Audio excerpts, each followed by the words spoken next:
Hello everyone, happy Monday, nope, Friday, almost got tripped up. Happy Friday, and welcome to the Stream of Consciousness. I am Dichotomous Prime, aka Vince, and this is the stream where we talk design, diversity, and discourse. It's been a little while since we all hung out, had my bit of a, not hiatus, more like a vacation, but we're back, we are refreshed, hydrated, everything is updated. I am still, however, a hot mess dealing with a whole bunch of different sliders and dials and all that sort of stuff, but we're gonna get it dialed in, I promise. Hello there, hello Ten Bear, welcome on by, and let me get you your sword, my liege. Because I completely forgot what your name was. I got a haircut. Indeed I did. It is far too hot where I am right now to deal with the big floofy thing that I was beginning to sprout. It was like getting ridiculous. But yeah, you may also notice that my mic is in a different place than it normally is, and that is because I finally got off my butt and decided to invest in a boom. So hopefully Smooth Vids looks good. Thank you very much, I appreciate it. I like this look, and not just because it's, you know, a lot less maintenance. Love the quality of life upgrades. Thank you very much, Eldritch Crow, and welcome on in. I also enjoy them. Hopefully it means that you'll be getting less, like, ambient sound that has nothing to do with the stream. And also that, you know, we get the sound of these, you know, better vocals. Figuring out the positioning is still kind of a bit of a challenge. I don't know, there was like one photo of my stream setup I shared a while back, but trying to figure out, like, because this monitor is kind of my main gaming monitor, so it's, the mic is kind of right here, but so I'm trying to figure out the optimum orientation of everything, but we're getting there. We're eventually getting there, and I'll eventually be able to say that I am a real grown-up adult streamer. But hopefully not too soon, so that we can still have silly shit going on and everything. But yeah, no, today was interesting. Audio setups are the true final boss. Also, mic placement is always weird. Yeah, absolutely. I mean, today, luckily, audio doesn't seem to be the main issue, partially because we're not playing Horizon Zero Dawn today, because, God, that game is finicky. But one of the things that'll be very interesting when we get into playing Hardspace Shipbreaker is that one of the things that they updated was the UI. Now, this game was one of the first games that I streamed back when my computer was, frankly, not nearly good enough to handle it, and it partially turned into a slideshow sometimes. But one of the things that was infamously difficult was placing my webcam like on the actual, like, Streamlabs screen, because of the fact that there is stuff on every part of the UI in that game. You can really tell when a studio did a final audio balance pass based on how long streamers take to set audio for it. You know what? It wasn't even that, Eldritch Crow. It's the port. The port has some weird stuff in terms of, like, it will forget different inputs. It will, like, yeah, every time I have to set it up, I have to make sure and go into my actual audio manager on my computer to make sure that, you know, the audio is coming through here. It's, well, okay, first and foremost, that the game is acknowledging that my Yeti exists, that the audio is going through it, and third, that, like, Streamlabs is coordinating with Horizon Zero Dawn to get that audio so that it comes through. No other game do I have to spend that amount of time actually grappling with it. It's just that game. And I think, you know, to kind of go with many of the problems that the PC port for Horizon Zero Dawn kind of went through when they were porting it over.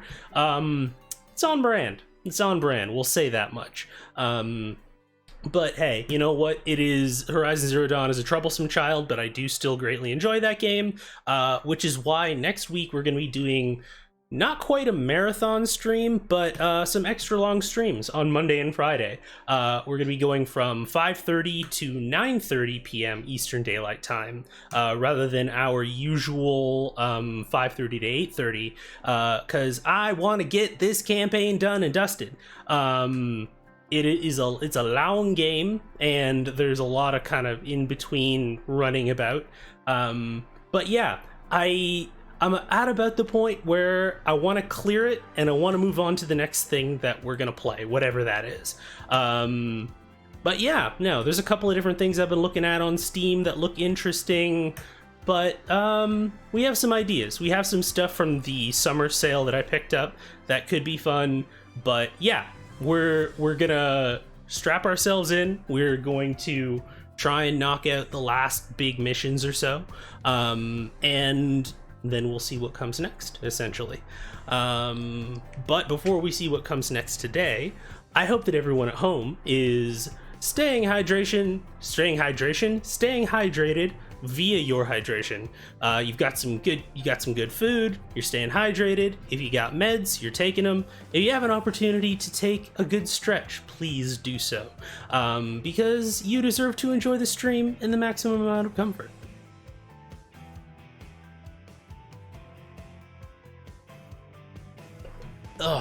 Fun fact, I didn't realize that I hadn't filled up my water bottle until I had less than 60 seconds left in like the countdown timer, and like frantically got up, grabbed my water bottle, ran into the kitchen, filled it up, ran back. So you know, I'm an absolute hot mess as usual.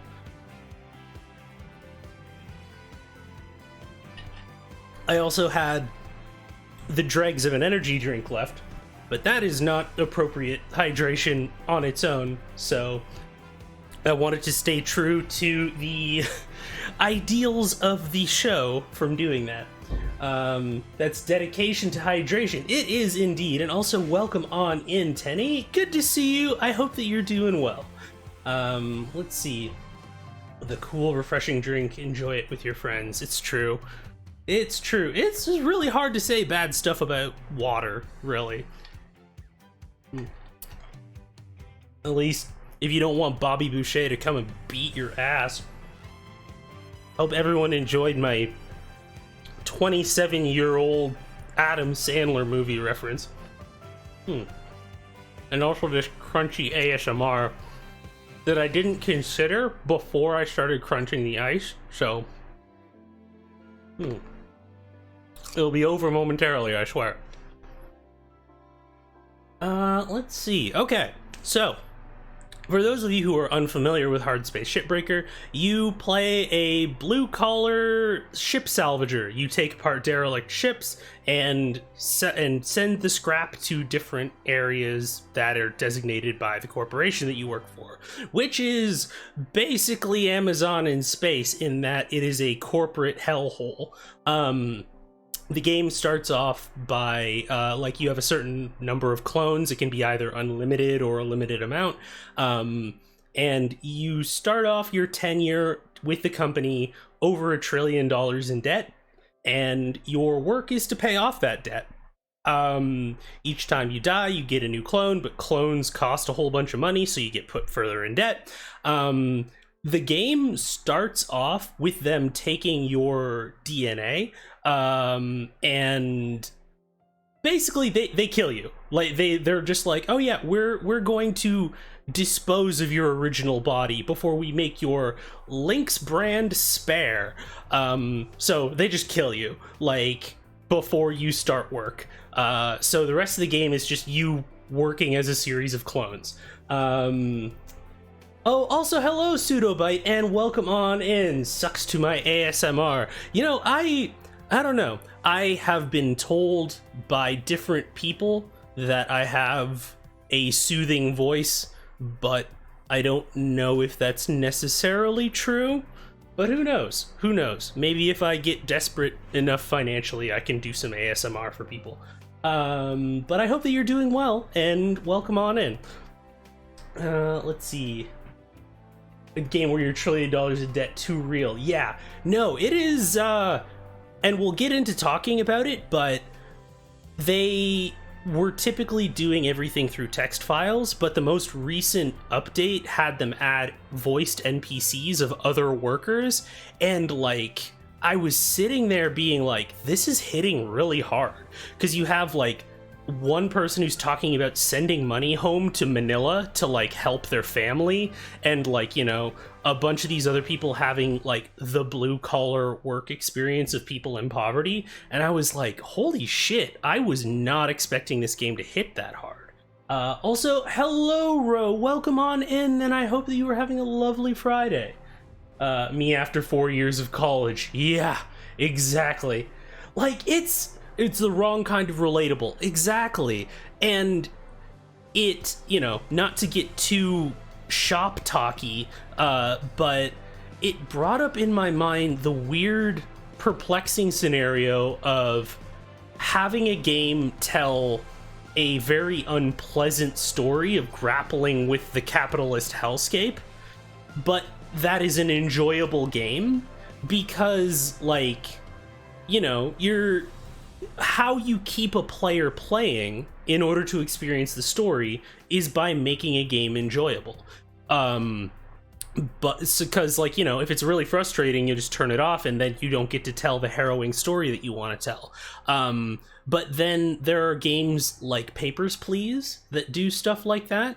And so it was an interesting kind of design question that it brought up in my mind of just like, you know, the working in this game, the picking apart of ships is incredibly relaxing. It's my perfect blend of 90% chill, 10% panic. But then I realized that the reason for that is that I don't have to risk anything. If it was someone who did, then that turns from, like, who knows, maybe gratifying work, but that is nonetheless terrifying because you have any number of ways of getting like burned to death, getting caught in explosive decompression, frozen, getting killed by radiation or a reactor meltdown, like all of that sort of stuff. And so it's an interesting dynamic trying to balance those things, you know what I mean? Normally I play games to escape this stuff. Yeah, no, it's that, like, escaping it is how I described it in one of my Twitter statuses today. Was it is a story that takes place in space, but things like the voice acting keep this story grounded on Earth. And that's kind of one of those aspects that I really want to strongly praise about the work that Focus Home Interactive and just all the dev team have done on this so far. Making games that are set in mega capitalism times, so seeing that done well will be cool.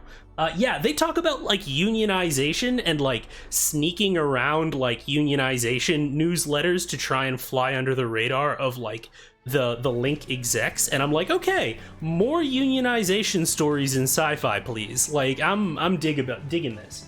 I was trying to reference sexier as, oh yeah, from Lord of the Flies. No, I got you. Let's see.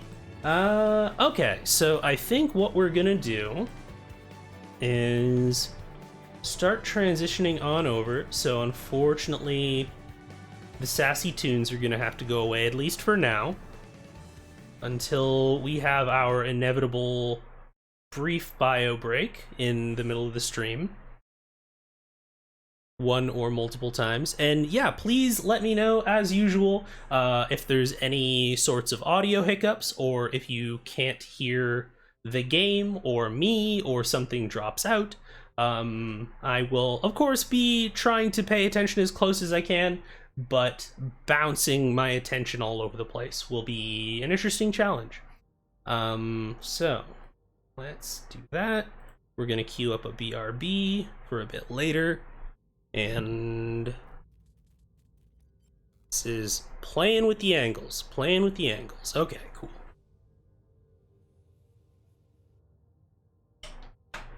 and we might maybe turn that up just slightly. Like here? Because Hardspace is not a super loud game. Which is, you know, kind of the nature of it. Also, you know, one of the things is that you can turn on or off oxygen drain, which I hate games with timers. I don't like it because it takes up a large enough portion of like my attention that I can't appreciate the rest of the game. So I appreciate the fact that they put that in as an option. So we're gonna disable that. Rear. Let's see here. And also because I'm a hot mess, I forgot to change up the Nightbot commands because I was too busy banning several hundred or several tens of thousands of hate raid bots today before stream. But you know what? It's honestly, I think I picked the right priority for that. Okay, so let's do, there we go. Okay, so you'll notice the, well, I mean, I guess I could move my webcam around, but basically my current debt in that like red bar there is, let's see if I have this correct, 1,242,000,000,000. No, okay, it's 1 billion. 1,242,395,578.92. So, yeah, no, exactly. It's like, you know what? I'm straight up just gonna shout out the person who like put that together because that person is doing God's work right now. Let's see. Pleasantly Twisted shouted them out over at the wine cellar. At hackbolt _ on Twitter put that together, and that is an indispensable tool for dealing with the fuckery that Twitch is utterly failing to deal with right now. So thank goodness for crusading community members like Hackbolt for that. Anyways, this is pretty much all the same. One of the things that they did is they're introducing different hazards in ships a lot more gradually. For those who were here for my very, very first time playing this game, they pretty much throw almost everything at you in the first ship. Like, you gotta remember to do the airlocks, you gotta remember to, you know, there are different electrical panels that can arc and set off metal things and electrocute you, and also the reactor core in the ship will immediately start melting down when you pull it out, so you need to have a path made to the barge to do it. And it's interesting because it's an early access game, and so of course the reason for doing something like that would be balancing between effectively doing playtesting live, but also wanting to showcase all of the things that you can do in the game. So it represents a very interesting push and pull dynamic in terms of presenting something and player onboarding in a way that's accessible, but also wanting to go, there's a reason why you should continue to want to invest in this game that's in early access, because you can do X, Y, and Z in it. Hello, sorry I'm late. Hope things are going well. Everything is going fine there, Rourke. Thank you for coming by, and thank you for the 5 months resub. I appreciate you, my friend, as well as offering us an extra sword today, should we need it. And quite a bit of work. Thank God for people fighting the good fight. Absolutely. Okay, so let's see. We'll do a javelin ship. So the level of certification that I have right now just unlocked this kind of ship for me, and this, before the most recent update, this was the most recent kind of ship that was added to the game, and it was weird because I had moved on to large size ships. This is considered medium or small, I forget which one. But it was very confusing because it was like going back a step. But I'm going to fly over here and I'm going to show you what's interesting in terms of how, or rather what, the Javelin represents in terms of onboarding concepts to players. Because the small ships are pretty basic interior, exterior, and then like there's a small crawl space in them for a couple of different areas. Like there's kind of the external shell, and then there's like a little frame on the inside.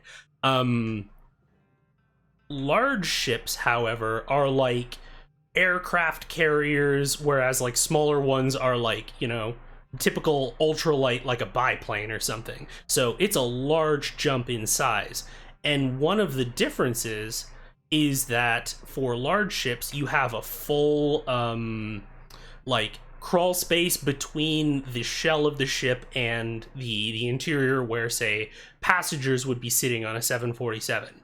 And that was a pretty big difference. So, and you had a separate set of airlocks to get between those sorts of things, where you had to deal with explosive decompression if you didn't set them off right. But those things were kind of thrown right at you. The Javelin is a smaller ship. However, it is the first one that you get access to where you can really float around inside it. And it has a complex skeleton here. Like you can see, there's a couple of the different airlocks. If I turn my scanner on, you can see it goes all the way down there. There's some large fuel tanks in the center.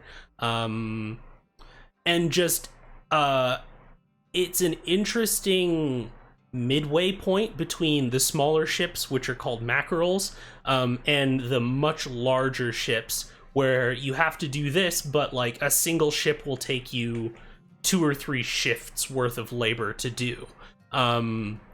So this is our reactor. That's also why my scanner's going all wibbledy-woo right now.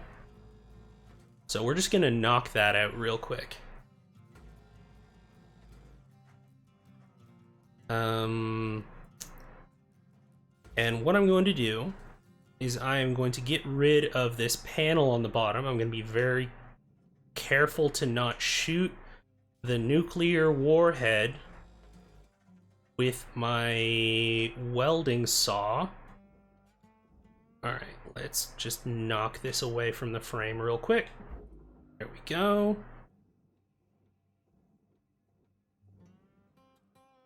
And let's shoot that bad boy into the processor. God, I miss my charged push with my grapple. Everything just moves so slow. I could use tethers, but I only have 10 of them right now because they did a progression reset when they updated the game. Let's see here. Hello there, Ice Cold Brew. Welcome on in. I hope that you are having a lovely Friday. And how are the things and the stuff? Let's see. I have to go pick up food soon, but I should be back in around a half hour. Absolutely valid. Please go get food, nourish yourself.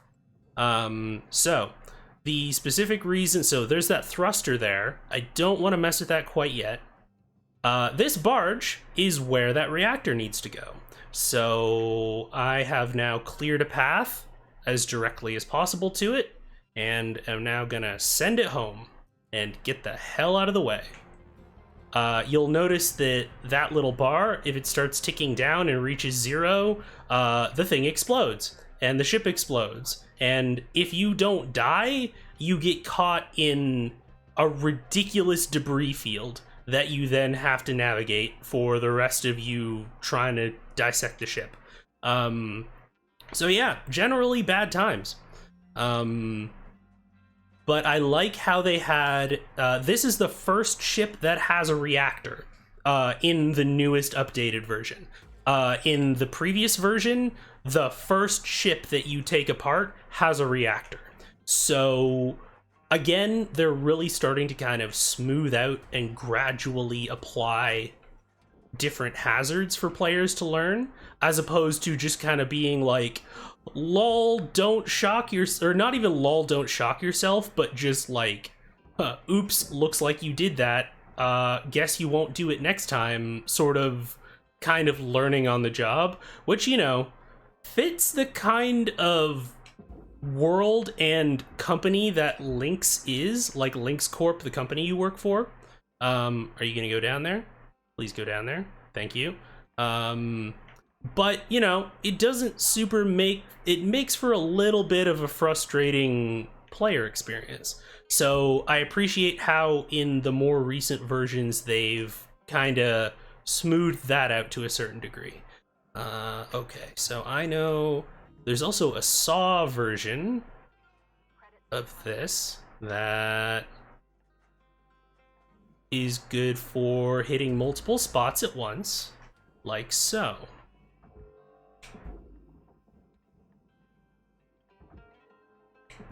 I also love the music in this game. Like, honestly, more blue-collar sci-fi, please. Like, for some reason, we got the first Alien movie. Ah, crap. Oh, also your equipment all has durability. Let's see here. Got a job interview for Wednesday. That is rad. I hope that you do very well on it and you get the job that you're looking for. Can you talk about what kind of work you're applying for? Entirely valid if you don't want to say, but I'm curious. Come on, get in there. Go home. Thank you. Let's see here.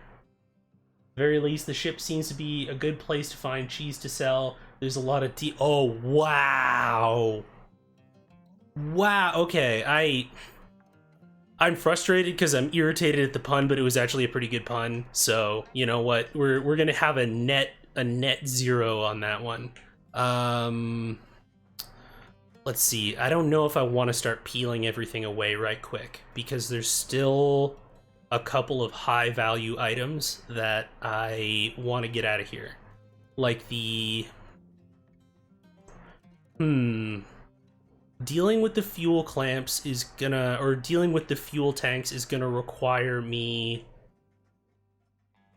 kind of dealing with one end or the other of the ship. So I think what we're gonna do is we're gonna deal with this other end first.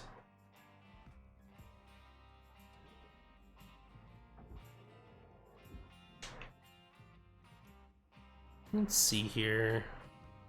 Gonna get rid of the ion ring.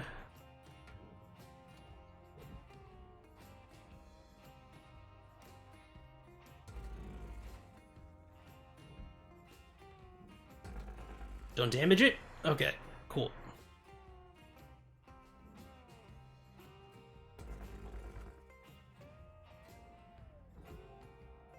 Like, it's a very chill... Oh man, this is actually...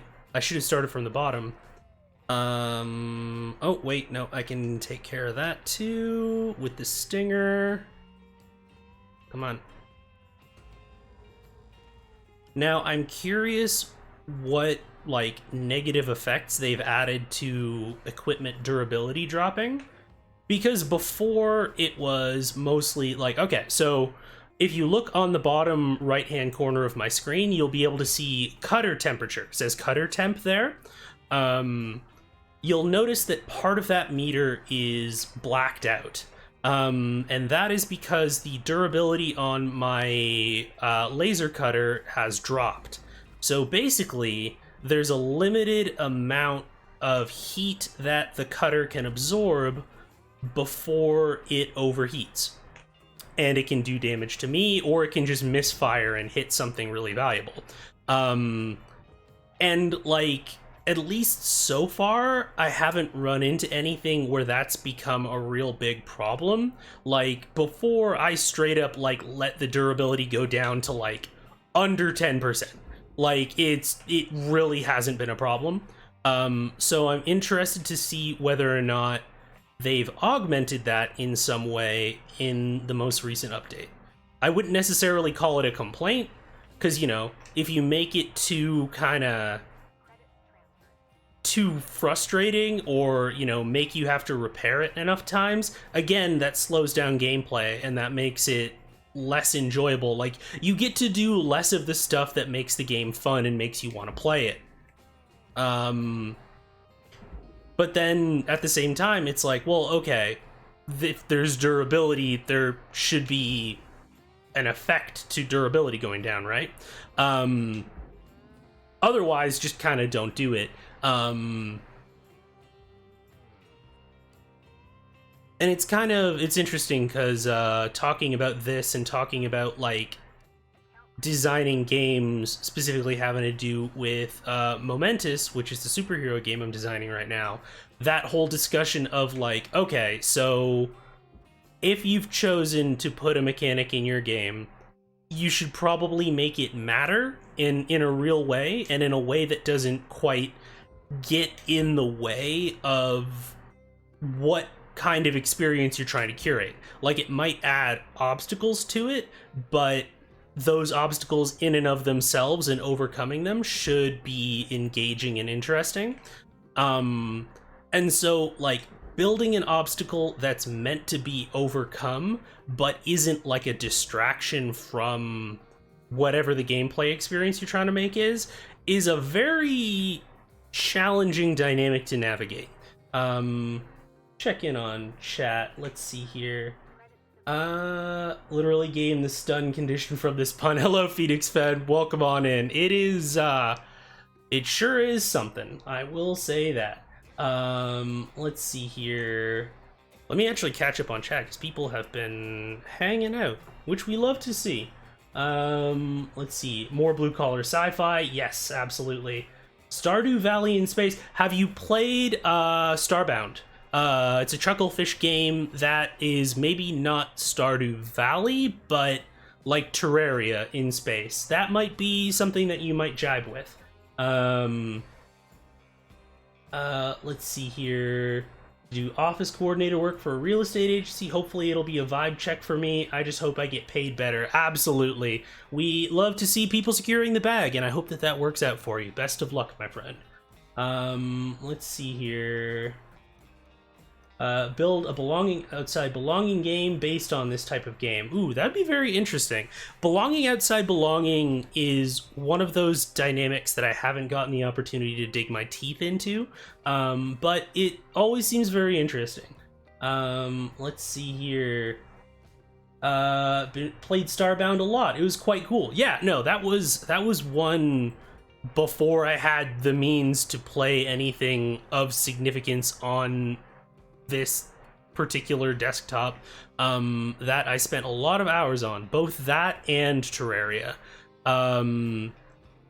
which is interesting because I have, like, for instance, I have no interest in Minecraft. Like, it's just too directionless, but the just enough story or motivation that Starbound provided was just enough to get me invested. And it's not as if it has a real heavy-duty story or anything, but it was just kind of like, okay, I just need like 1% of a story and I can take it from there. But I do need that like little bit of something in order to give a crap about what's going on. Oh, you did not hit anything in space. Do not get damaged. Don't lie to me. Get into the barge. God damn it. There we go. Yeah, I can't wait until I rank up enough to get a more powerful grapple, cause this is some sophomore shit. Like, that's kind of one of the weird dynamics of playing an early access game, is when they inevitably update it enough that you have to like do a player reset because enough of the game has changed. Let's see, where should I nudge you? How about, I don't think that's moving fast enough to damage itself. Nope. Okay, cool. Come on. Boop.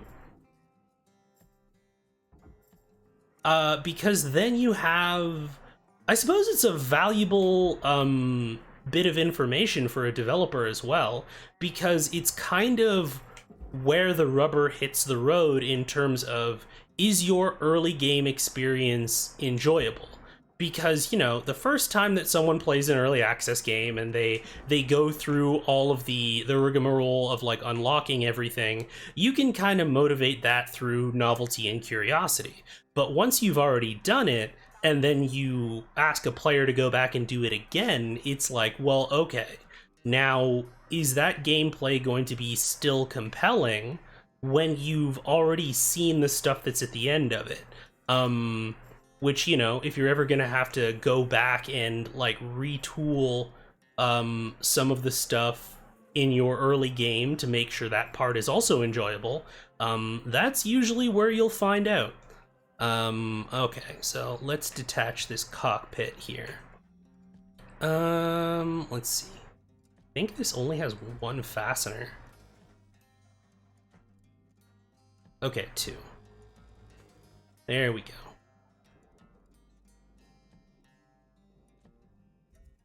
Nudge that a little bit. Firmly grasp it. There we go. Are you gonna electrocute me? No. Here we go. Poster. Go down there. No objects attached to you. Nope. Okay, cool. That means that you go into the processor. Yeet.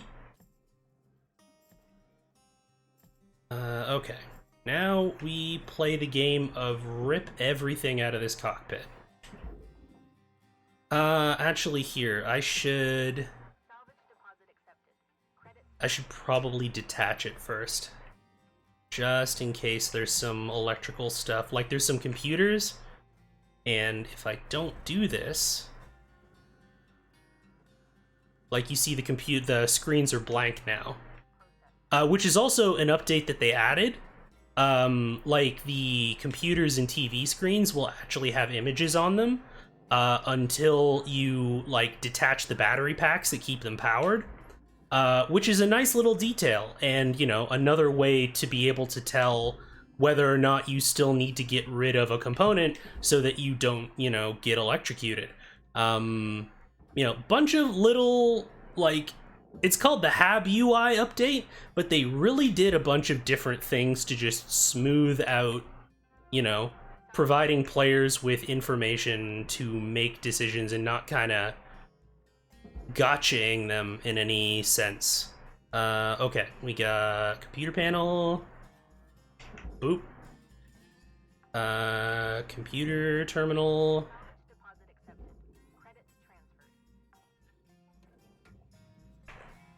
And sting you. Sting you. You go into the furnace. Come here. Oh. That's one of the things about my thrusters being damaged is my brakes are now garbage. Which is why I'm going to be very careful to not fly into the processor and get dissected. Is there...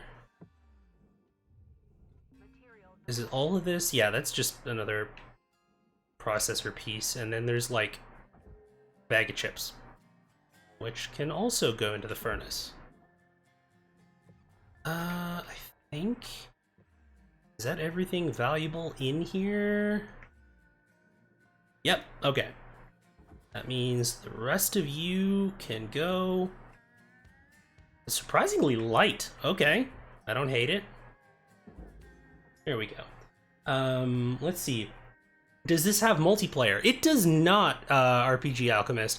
I would be very interested to see if they did some, like, whatever endgame content would look like of, I don't know why I just quotey-fingered endgame content. It's like, hello gamers, we have some terminology that you might not be familiar... It's endgame content. It would be interesting to see if they did some, like, endgame content where you have just truly massive ships, where you need to work with 2 or more players in order to dissect it. Now, I wonder if that would be especially hard on computers to coordinate that, in the sense that All of this stuff is like, as long as I have a saw that is of a high enough like rating, all of this stuff I can cut into as many pieces as I want. So the amount of different shapes and polygons that your system would have to deal with could get very, very high. So I could imagine if you had multiple players, and then had like a reactor meltdown or something, then that could be very technically strenuous. Though, hey, it's not as if designers haven't gotten around that kind of limitation before, so I would personally be very interested to see if they could implement something like that. Because I would 100% play this game with some friends and just kind of like chill in space and dissect some ships. Let's see here. Man-made space oranges? What? Guaranteed with at least 10% actual orange. Let's see. I rarely play the early access games I buy because I know when the game is finally done, I'll never get to experience it because I don't replay games anymore. No time. That is 100% valid. I just had the weirdest intrusive thought if this game is about peeling man-made space. There's the space oranges. It does feel like peeling something apart. Like, admittedly, the javelin in particular is meant to be taken apart from the outside in, as opposed to many of the other types of ships that are the opposite. So it definitely has the feeling of like peeling a giant piece of fruit. So I think that's valid, honestly. Okay, where the hell is it? Also, if you are someone who gets disoriented by like just kind of 3D like 0G movement, not sure whether or not, like, the game might be for you, but I've definitely like had my sense of direction get screwed up by this game more than once, and just kind of forgot how my body was oriented. Let's see, get rid of these. Actually, is this whole thing processor food? Because if it is, I might not even just like, because I need to, is this all one piece is the question. Because if I can, I'm trying to remember where this is attached. Can I move this yet? Oh, okay. Right, this whole frame is probably too heavy for my grapple. Especially considering that my grapple is at like 50% or something like that right now. It's at 59. So I'm probably just gonna have to do the laborious version of this and get rid of these so that I can tether that frame away from this section of the ship. I also like how they deal with giving you different options to deal with electrification and things like that. So, for instance, we take a look at this. There's this power cell. If I just pull this off right now, it'll arc to some of these lights, it'll arc to some of these metal bits, and it'll potentially electrocute me. Likewise, if I pull this light off the wall while it's still powered, for instance. However, one way to get around that indirectly, and I'm gonna beat the shit out of my laser cutter by doing this, but, hey, do it for the content, is by removing the panel that the light is on from the structure as a whole, thus cutting the circuit and removing any risk of electrification, or electrocution from getting rid of the light. And the way that the different ships are designed has a lot of that kind of lateral thinking involved, which, as someone who likes to be creative in games and doesn't like to be told this specifically is the way you're supposed to solve this problem, I very much appreciate that as a gameplay element. You're still attached by something. Yeah, you're still attached by something. Probably this. Yeah, because you have an airlock attached to you, that's why. Yeah. And I can't split saw that, because that's gonna damage the actual airlock. Yep, see, light goes out, and I could just boot. I can just headbutt this a little bit. Or, what's keeping you in place?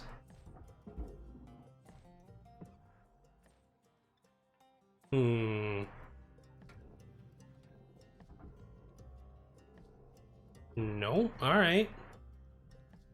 Is this just stuck against something? I guess it is. Alright, cool, whatever. We can just take it at the other side instead.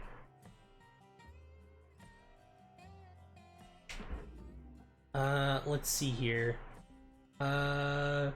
Weirdest intrusive thought. Okay, man-made space oranges, cool. Let's see.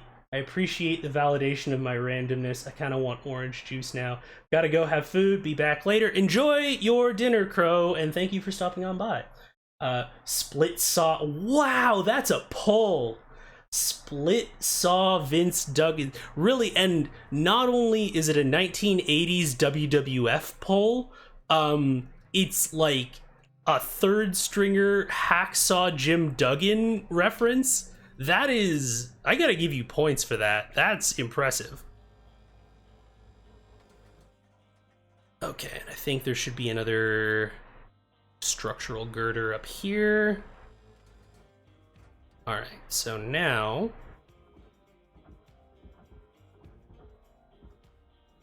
okay, so we got my scanner. Okay, so there's one other one over here. Let's see if we can start taking apart the next segment of this ship. How about now?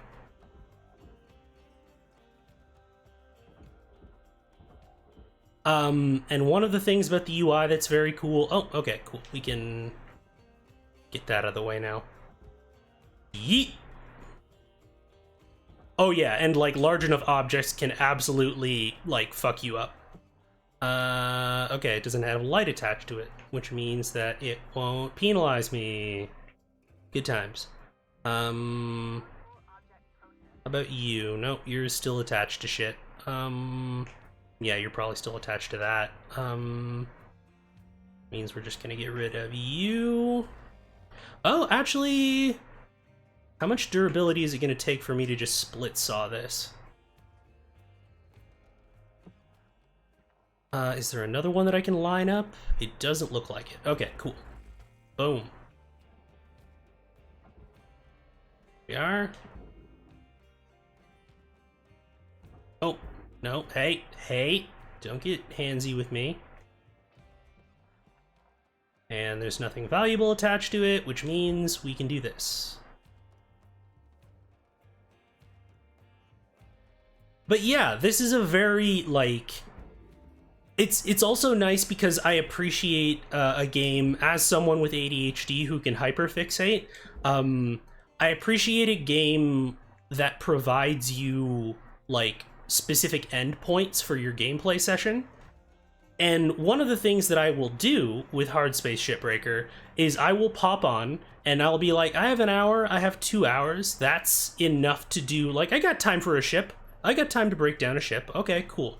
And I will, like, break down one ship, and that will be, when I complete it, it feels like I accomplished something, and that's enough for me to go, like, you know what, that's enough video games for a little while. I got, like, whatever dopamine I needed off of that, and I can go and do something else now. As opposed to something like a Diablo, you know, for reasons other than being made by a really predatory company, Diablo, like, you know, anything that's like, okay, just one more turn in Civilization, or, you know, let me just see what the next loot is going to be in Diablo. I appreciate that Hardspace Shipbreaker is like, you have a task that when you complete, it feels like it's completed, and you can kind of walk away from it at that point. Now, yeah, this is probably, that's way too large. I'm gonna have to actually cut these things out. Honestly, it's not even hard to do this. It's just, as you kind of get more experienced with the game, one of the challenges is figuring out, like, what are the things that you absolutely need to cut apart, and, like, what is the largest manageable piece that you can, like, then just send into the processor, or the furnace, or the barge, or whatever.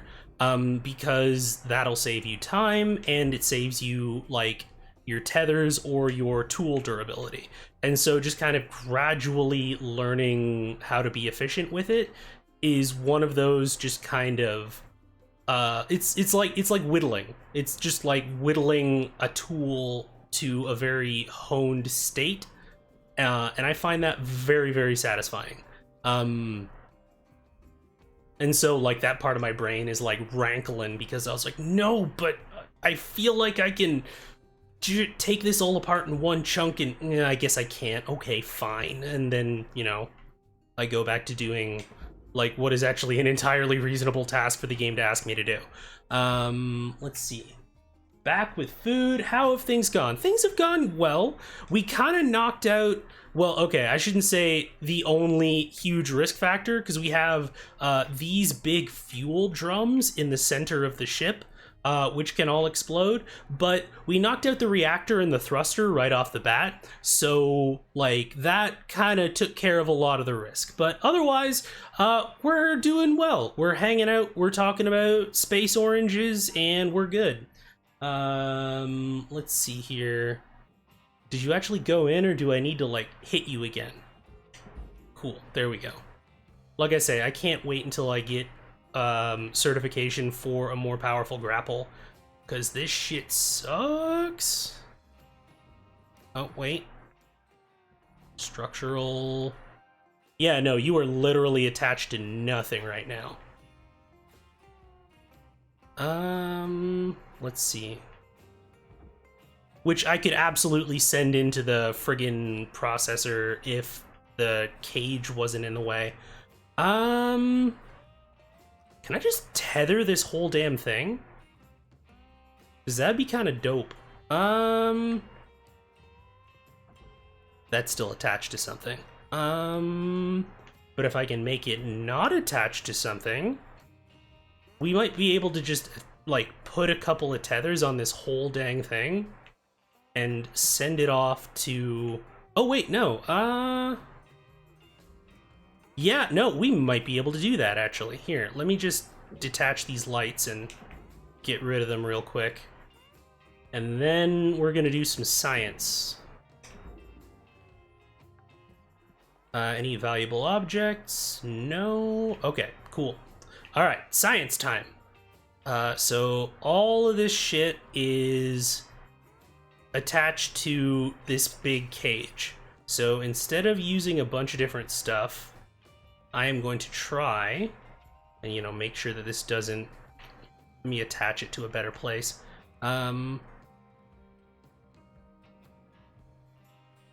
Let's see, how do I get, like, a nice, smooth, like, sight line between that and there? And we're also going to do that. And the idea, at least... Okay, so it didn't quite work the way that I thought. I was hoping that they would get pulled against the cage, and then the cage itself would get pulled into the processor with them. No dice, but hey. You only learn by trying. Can I... Trying to make sure that I don't clip it. Tether supplies are not low, they're at 50%. Fuck you, Siri. Let's see here. There's no OSHA in space. Oh god, no. Oh god, no. The first, I don't know, you weren't here right at the beginning of stream, Rourke, but, like, the first thing that the Lynx Corporation does is they take your DNA, and then they, dispose of your original body in the process of creating your Lynx brand spare, which is just a clone that they own. And they own your genetic material. essentially. So yeah, they're just kind of like, yeah, okay, cool, whatever. If you die on the job, we charge you like $3 million for a new clone, and then you go back on the job because you still owe us like $1.3 billion for hiring you. Yeah, it's good shit. Good shit. Capitalism is the best system, I hear. Alright. Okay, I thought I was missing that for a second. I was gonna be irritated. Let's see here. Not afraid to get all up in someone's ship. Okay, tell me honestly, how long were you trying to come up with another pun to bring forth into my stream? There we go. There we go. Hope I didn't damage anything. Okay, that one's going into the furnace anyways, that's fine. Gonna deal with these airlocks. Just make sure. Probably do it this way. Ah, damn it, it didn't get... alright, cool, whatever.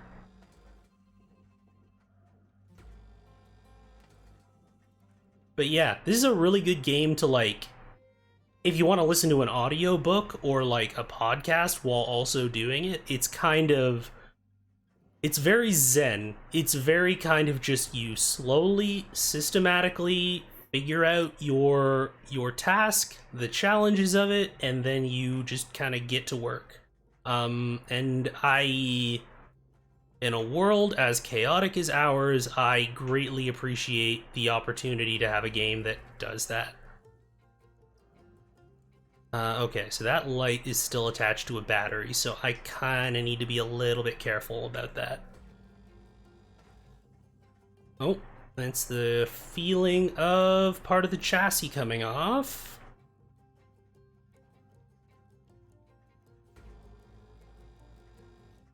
I'm wondering how much bigger that, like, that cutoff part of my temperature bar is gonna get once I drop below 50%.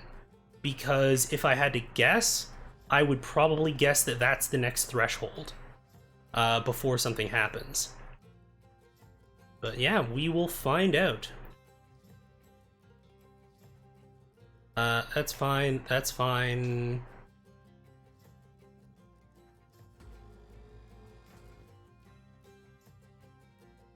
Okay, got those. Got the big boy right here. Alright, let's see which parts can I move. Okay, I can get rid of that. Boom. And we can move that. We can move that. Yeah, I'm gonna have to burn another tether to get that damn thing into the... that irritates me. Don't like wasted resources.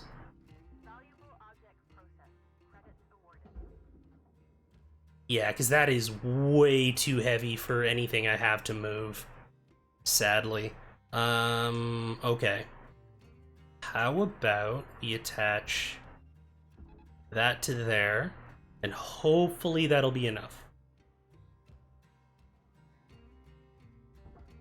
Nope, you're still attached to something. Oh, yeah, right there. Missed one.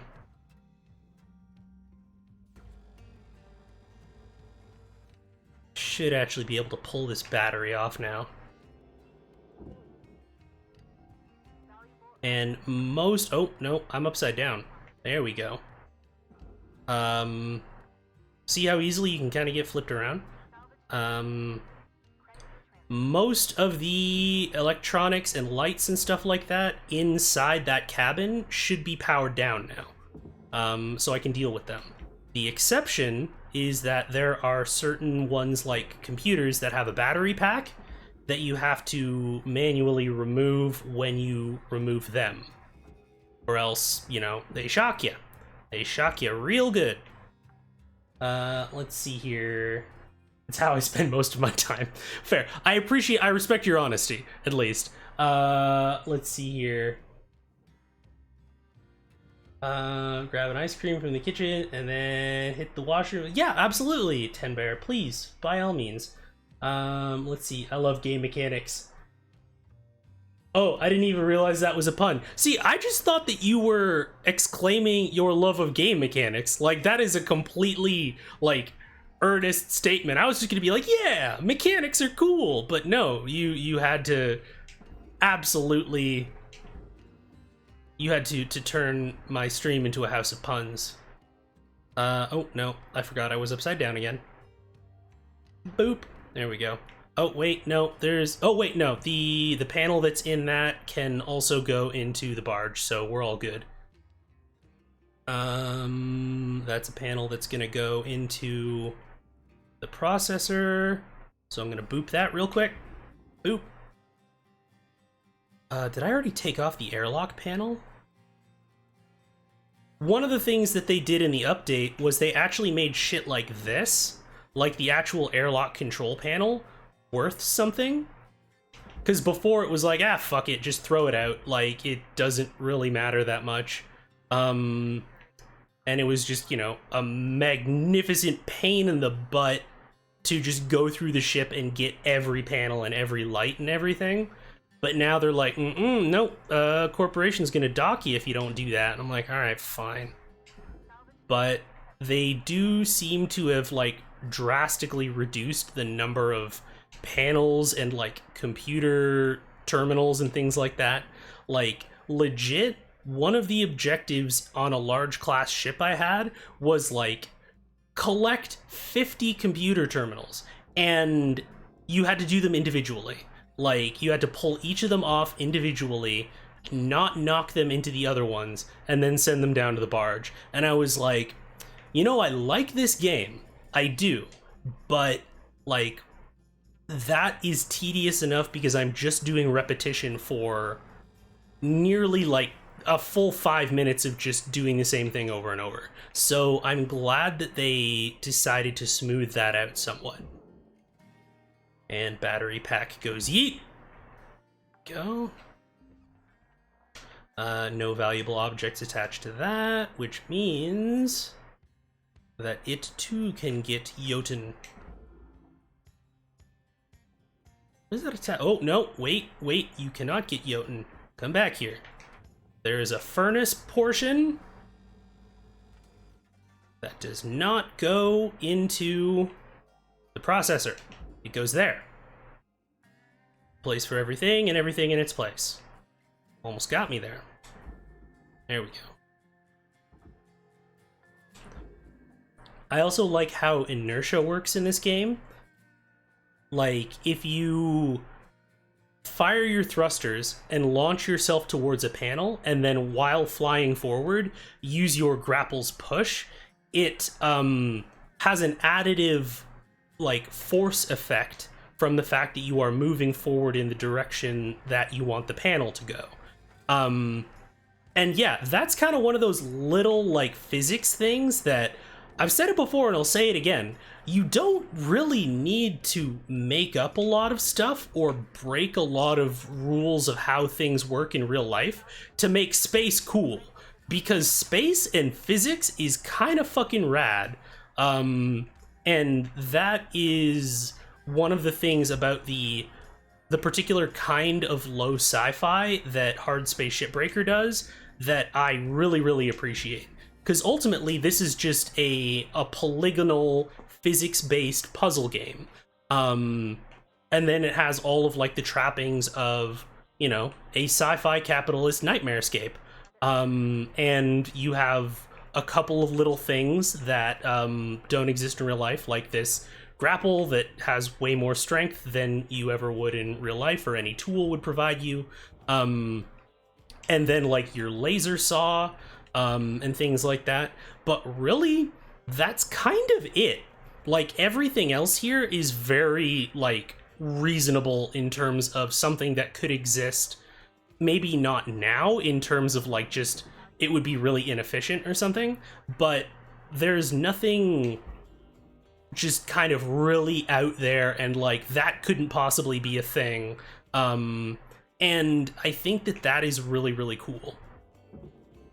And everything in there should be powered down. Oh, grapple's a little bit more busted. Good to know. Give me Gib here, please. Please and thank you. Looked it up, and this was made in Unity, so they probably had to hand make all these physics. Unity physics is so wonky. That's very interesting, because I don't know if you've seen in here, but they did a bang up job. Like, just the number of times that I have died to physics, and it wasn't like, you know, a bullshit game glitch. It was just me forgetting that, like, oh yeah, the second, like, the laws of, like, conservation of momenta, or like the second, I think it's the second Newton's law, where, like, you know, if you push something and, you know, our physics breaking grapple thing does not have enough force to push it, the thing does not get pushed. You get pushed. And I launched myself into a furnace by accident. And it was just kind of like, you know what? That's on me. I should have kept that in mind. And just, yeah, really, really interesting and well implemented use of that as a central mechanic in this game. All right.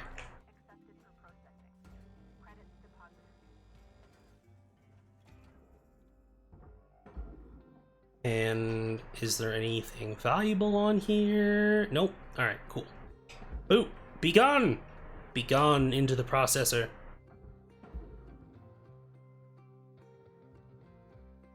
And we got some lights. And then I might be able to just pull that whole bit off there.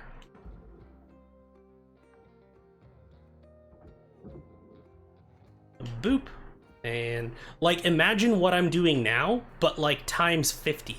And, like, a bunch of computer banks that were right next to each other, to where if you clipped one of them with another computer bank, they would arc and, like, get damaged and, like, you know, just ruin your whole day.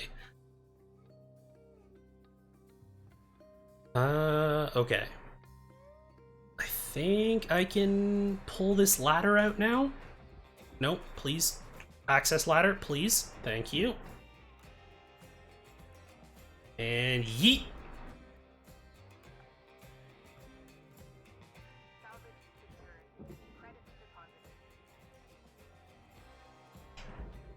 No. Please go in the right direction. Okay, excellent. Bit touch and go for a second there. I'm gonna lose those doors. Crap. Oh well. I've had worse happen. Let's see. I think what I'm gonna do... well, here, let's get rid of these lights. And then I might get rid of this room. And I'm gonna take a quick bio break. And also, like, open the window in here, because that's 100% a thing that I forgot to do, because I was doing a bunch of other stuff.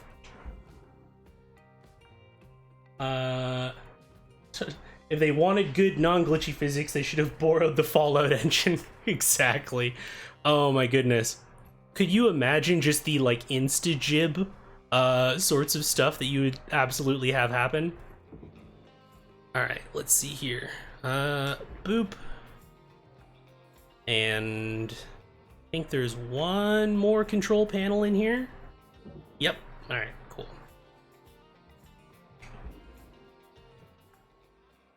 And cool. That's, oh wait, no, we got a couple of lights.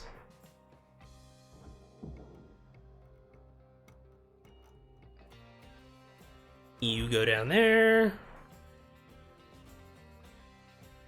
And, like, yeah, my thrusters are also, like, fucked up, so...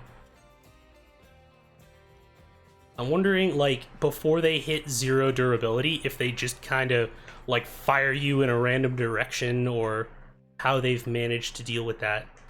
Okay, so let me look structurally. Do you have a cross piece that I can just... I can! Okay. Let's do that.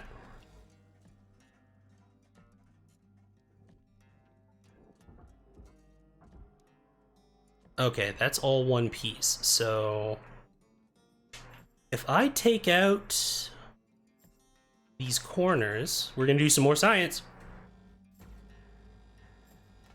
Because this is how I used to do it.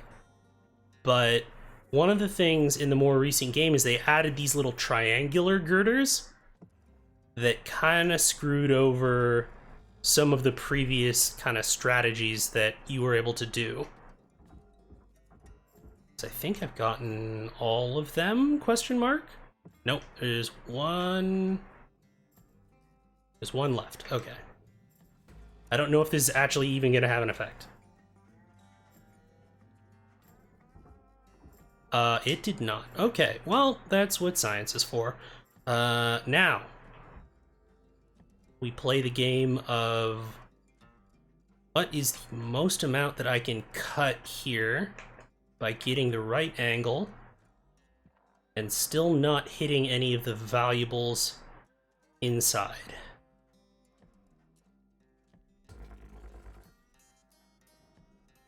Okay, that wasn't too bad.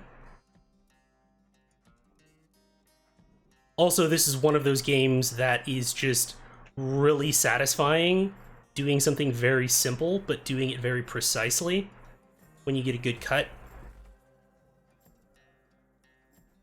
And if I do this correctly, should be able to get this.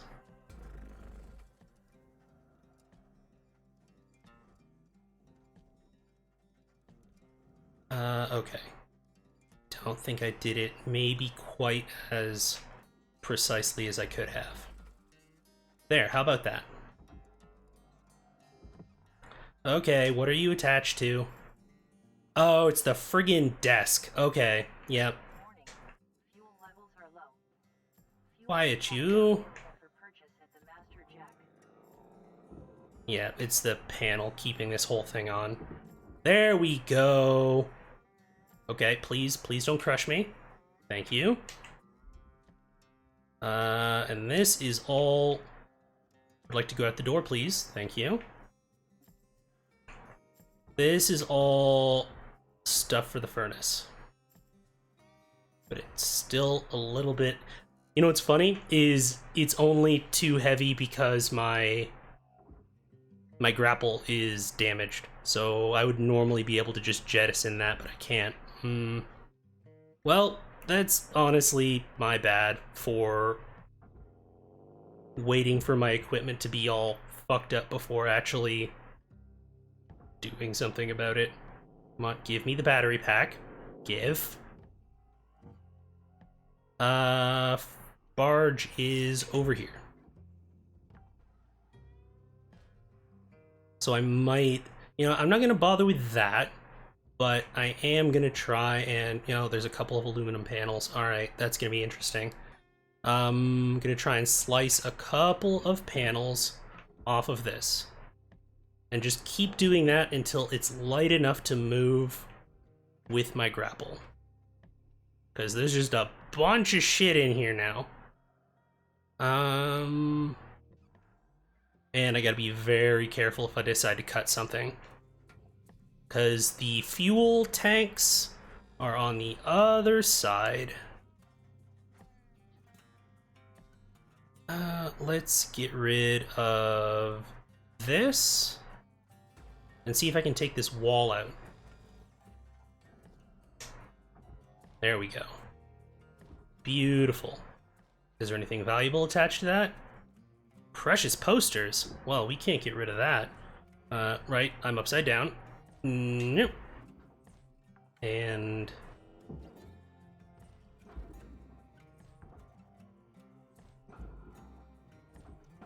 there we go. All right, now are you light enough? That wall is light enough. But you're still attached to something. Okay. You can go down there.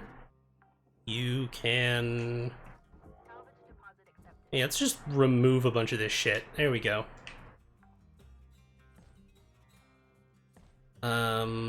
That can go in the Nope, that's the barge. So you also go down there. That's furnace. Yeah,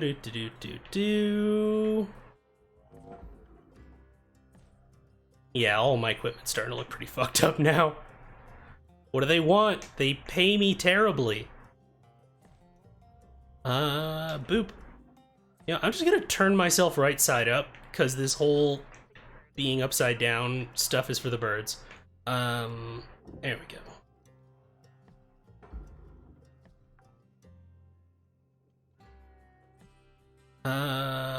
Computer terminal.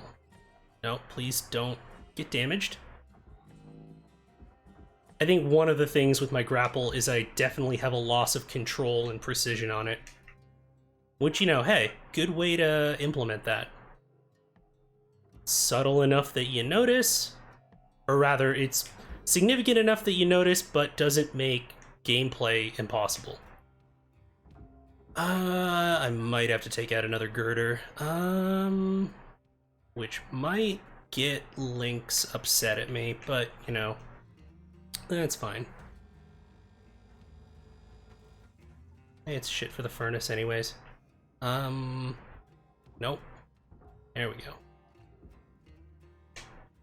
Let's get rid of these lights. And, oh, no, stop, please, please, sir. Stop rotating. Oh. There we go. Number 2.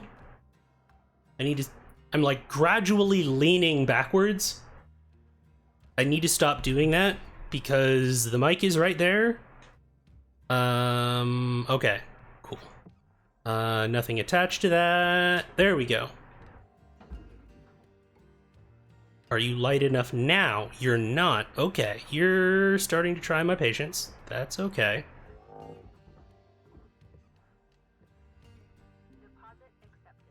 Got another light? Yep. Sure as heck is.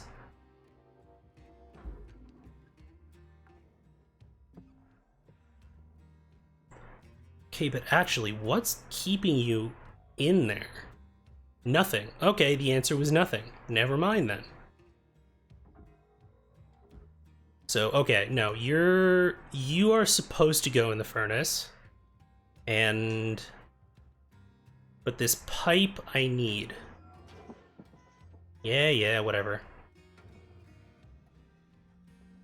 How are we going to address this? We are gonna do...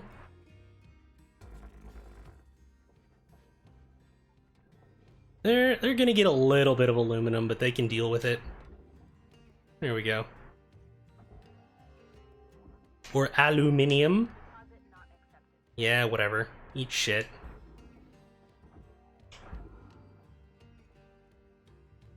Let's see. What do we got? How about... No, not... Still not? Okay.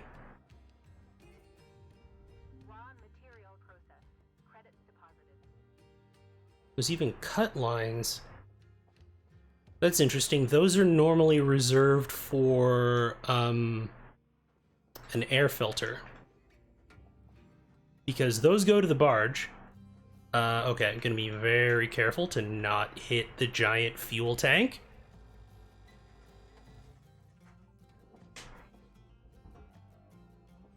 Yeah, you can go over there. You can go over there. And yeah, once we send these into the furnace, take a... It was 2 walls. That, I don't really know what to say about that. That was very unexpected.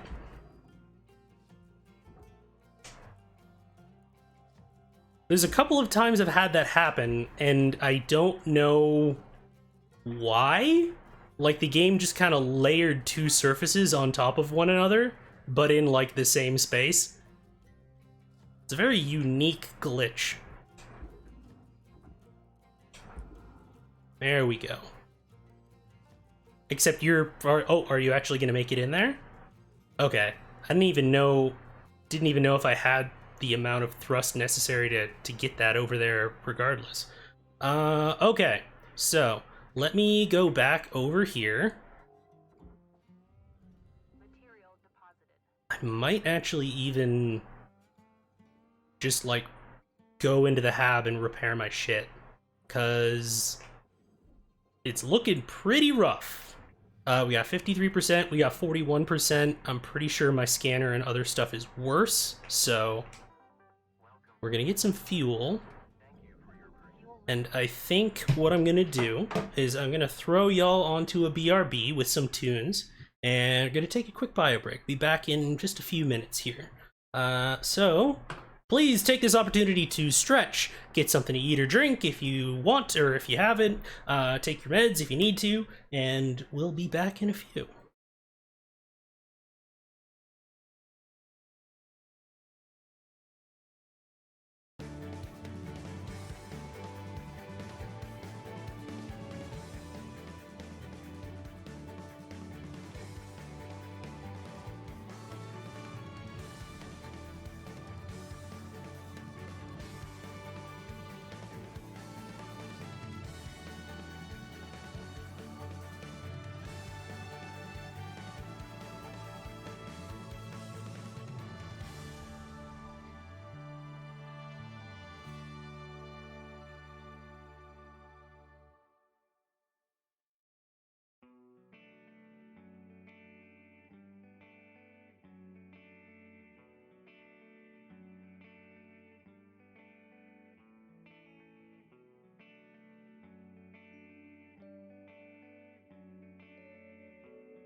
And welcome back, everyone. I hope everybody had a chance to stretch, nourish themselves, hydrate, and do all that kind of good stuff before we hop on back in. Let me just queue up another BRB in case we need it. Grab another drink for myself. And yes, no, you recognize that correctly, Rourke. This is indeed from the Haikyuu OST. Still in season 2. How far are you into season 2? Are you almost done, or are you kind of like middle days there? Because I just recently, well, Jesspack and I have been watching it and kind of watching the finale of that season. Like, season 3 is my favorite season, but season 2, it just kind of like reminded me how good it was getting to watch that again, because I mean, the whole series is just friggin' awesome. But like, yeah, it was like, oh yeah, no, this, when you have your favorites, it's easy to have like a couple of things that just kind of like fly under the radar, and you're like, oh yeah, that was actually really cool too. But yeah, nourish myself with a cool, refreshing water. Excellent, good job, citizen. Let's see. After the training camp, I forget exactly which episode. Okay, so are they in the tournament yet? Because, I mean, the training camp, like, I mean, I love all the other teams as well. I love Nekoma. I love Bokuto from Fukurodani. Like, one of the things that show does excellently is, like, it's an ensemble show. Like, there's very few characters that you don't at some point cheer for, or at least aren't interested in. But yeah, it's good stuff. Good stuff. Okay. Let's see. I think I can turn up the volume on the game just slightly. And okay.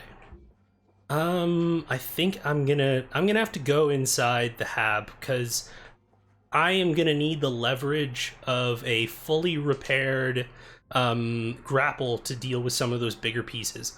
So you have your total there, certification review. Oh hey, look, which means we have some class 5 ships. I wonder if they're gonna give us large ones yet. I'm very interested.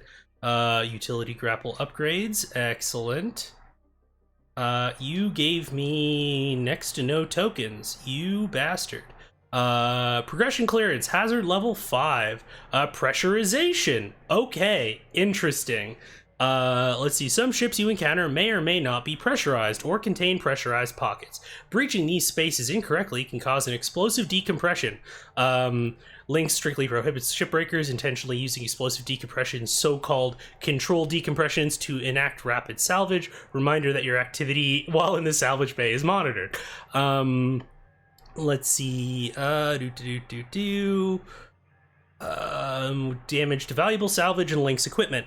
Notice they don't, I guess they count you as Link's equipment, probably. To depressurize properly, Link advises the use of standardized atmosphere regulators located throughout a ship.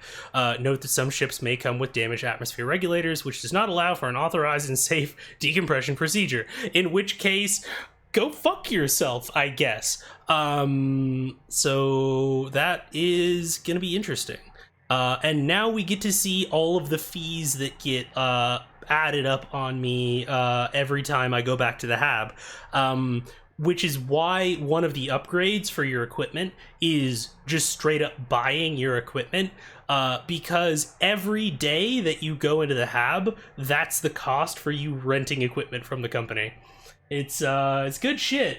Let's see, I had started season 2 before you started Haikyuu, but you flew past me. I kind of tend to do that. It's either you'll spend like 2 years trying to recommend a show to me, and then I'll just watch all of it in like 2 days. That's kind of my thing. Alright, so let's see, I need to repair some shit. I feel like that's gonna be fine. We're going to repair that. Thrusters are messed up. Yeah, we'll spend one on that.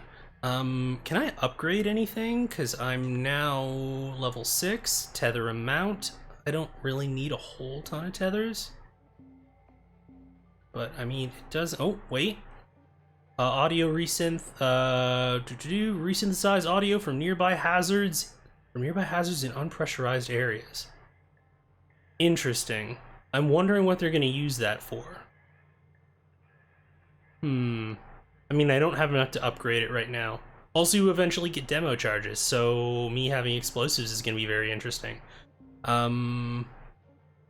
Strength, yeah, I'm still not going to get that until level 9, so I've got like 3 more. And I don't have enough to do that either. Okay, cool. Certification. Yeah, there's not really going to be a whole lot there. Okay, cool. Let's continue this bad boy. No spoilers, exactly. That's pretty much why I wanted to ask, cause I didn't know what constituted a spoiler, so wanted to define our parameters first. Still can't push that. Now my next question is how many walls I have to take off of this thing before I can push it. Come on. Give light. Thank you.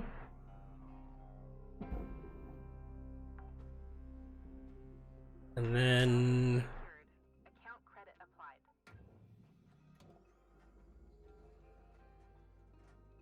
Yeah, we might just take this wall off. Float over, let inertia do the work.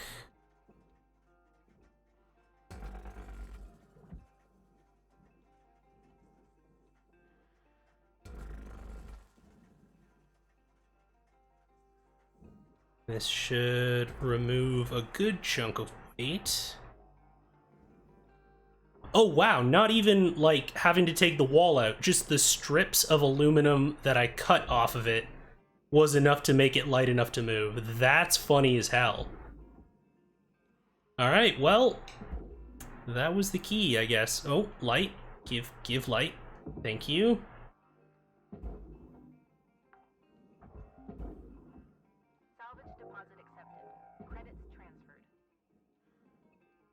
One of those things you just have to babysit these things. It's like, all right, go into the furnace. Go, please. All right, so this is probably the one other stressful part that I have left in here. 'Cause explosions can potentially happen. Do I have...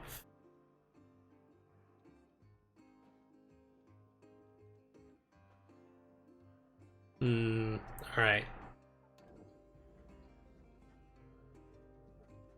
Let me just double check there isn't anything flammable, like, immediately behind this. Okay, there isn't. Cool. We're all good, team.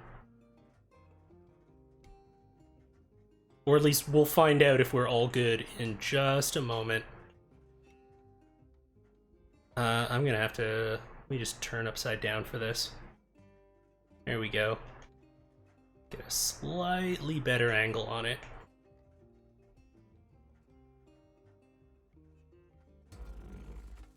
There we go.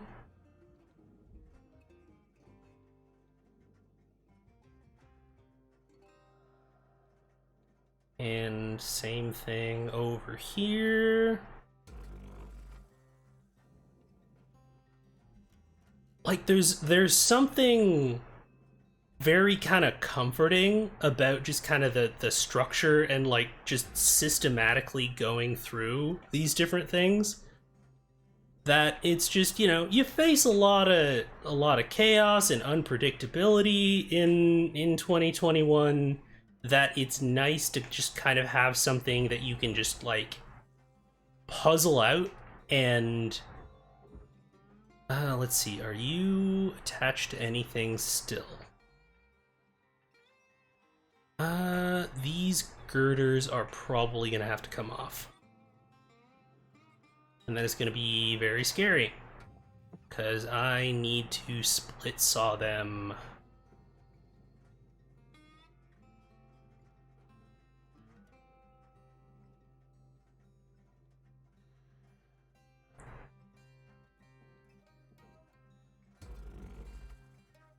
Beautiful. Like, very narrow margin for error. Okay. You just angle this just so.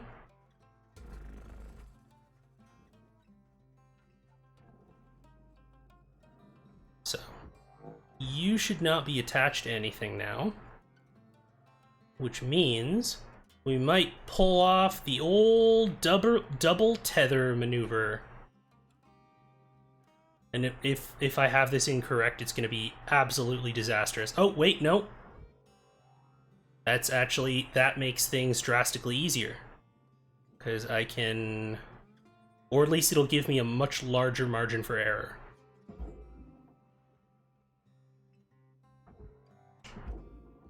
And get out of here. Go on, get. Yeah, I think that's not attached to anything. It's just too heavy for me to move right now. Yeah. So what we're gonna do, we are going to first attach a tether there and extract the tanks.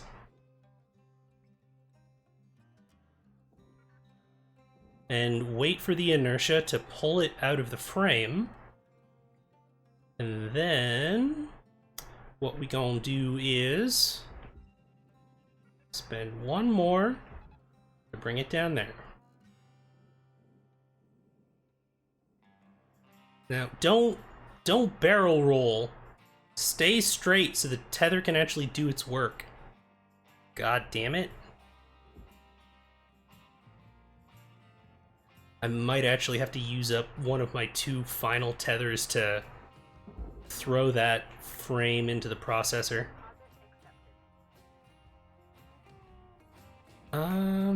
Let's see. Because I don't think that's actually attached to anything. Because we removed all of the girders. And like everything else that I would have to do would basically just constitute... well, you know what? Yeah, fuck it. I can just slice it in half. Oh, wait, no, it's processor. It's... yeah, I can't use my, my cutter to get rid of that. Shit. How about... This is gonna be real tricky. Basically because if a tether crosses the path of a structure, it gets cut off. So I need to... It also takes into account the inertia, so when that starts pulling that, it's gonna keep turning that way. So... it's probably gonna end up cutting off that tether. Now, my question is whether or not it's going to gather enough inertia by the time that it crosses over in order to actually get it to the processor, or whether I'm going to have to, like, throw another panel at it or something to get it to do it. Yeah, like you can see the tether's already gone. Crap. Okay. Well, the rest of this stuff is fairly simple. So I might just spend that last tether and knock this out. I just have to angle it correctly so that I don't get sucked into the processor.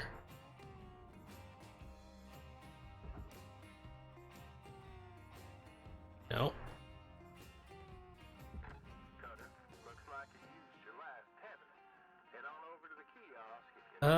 Okay. I think we should be good for that. And then the rest of it is just right over here. God damn it, get into the furnace. There we are. What have I missed? Not a whole lot. We've just been systematically breaking stuff down. I managed to not explode us with fuel tanks, which is always a bonus. Like, yeah, these... I did slice through these, but luckily they're furnace pieces, so it's not like I get penalized for it. There we go. Okay. Now there's gonna be a battery pack in here, at least one. Is there? No, I can't get multiple of those at once, damn it.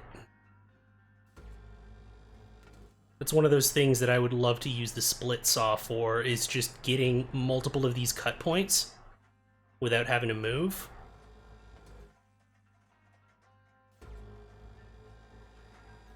Come on. There you go. This namby-pamby bullshit.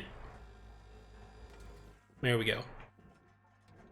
Processor, go over there.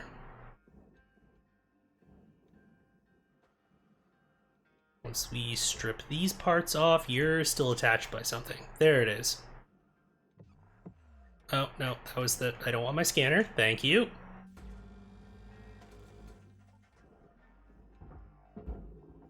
And also our certification level goes up, so I can deal with explosive decompression now. So that will be interesting if we grab another ship.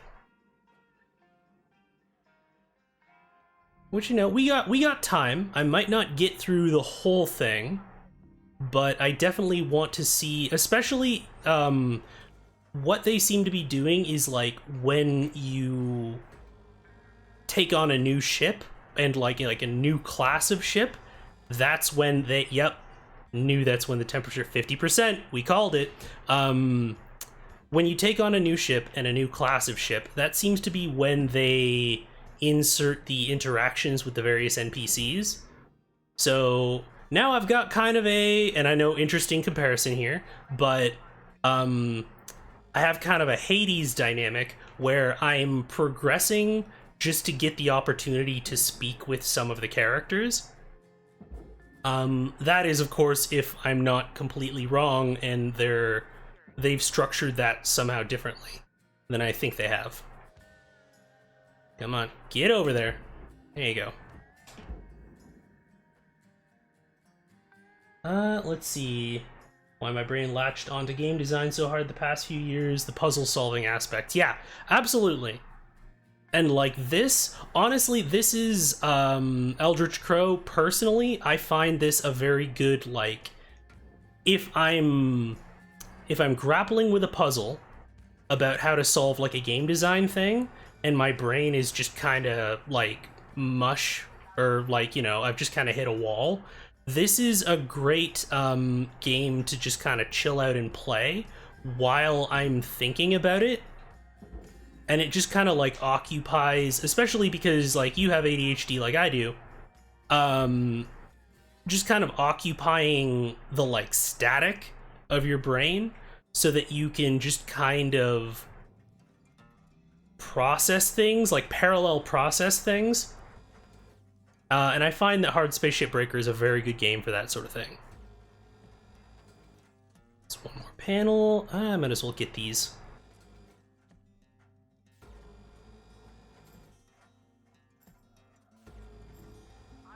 Yeah, I'm gonna have to repair my...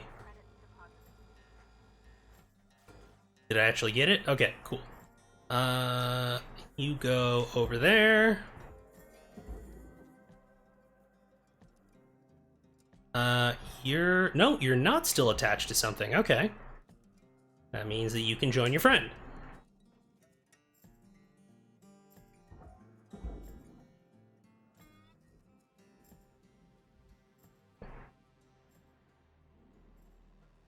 Why did the music get ominous? I do not appreciate it. Did something get damaged? Usually the music only gets ominous when something bad happens.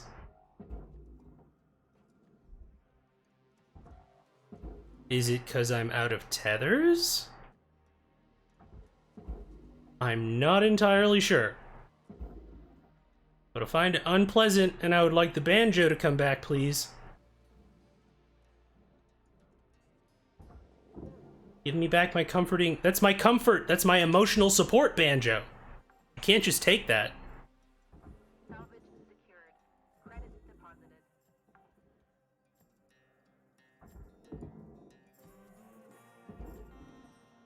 What the hell is this? Oh, I'm gonna need at least one more tether. God damn it.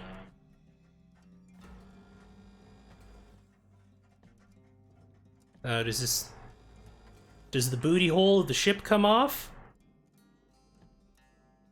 The booty hole of the ship does come off. Okay. Grizzly Adams did have a beard.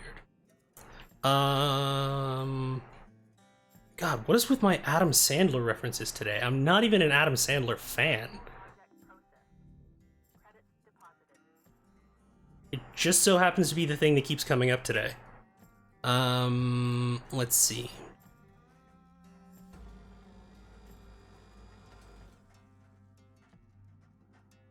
This friggin' cutter is gonna explode in my hand.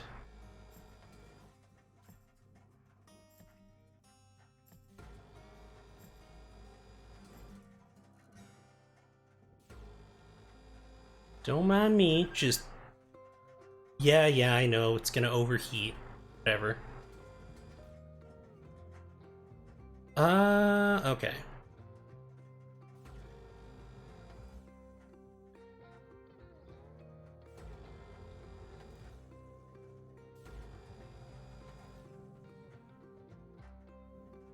We're getting down to the end.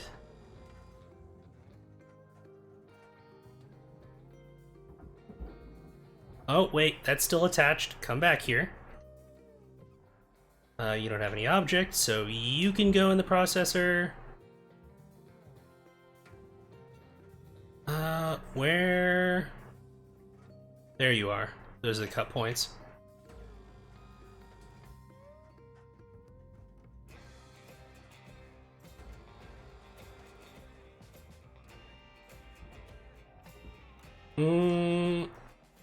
Press X to doubt.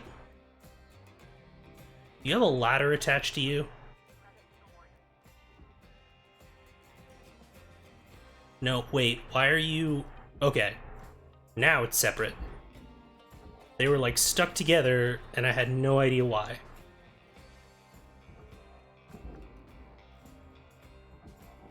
Nope. Nope. Oh, wait, no. No, come back here. I need to take the frickin' airlock control thing off. There we go. Come here. Getting overzealous. Just flinging walls every which way. Can I just say that I really love the, like, emphatic thumbs up?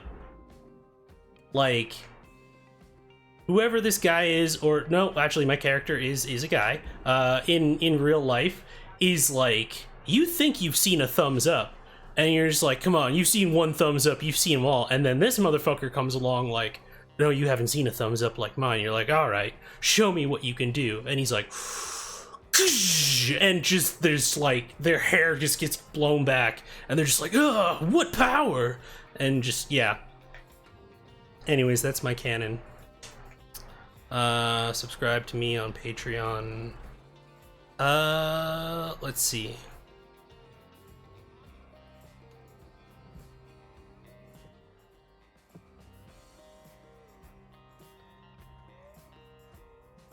I should be able to knock that out.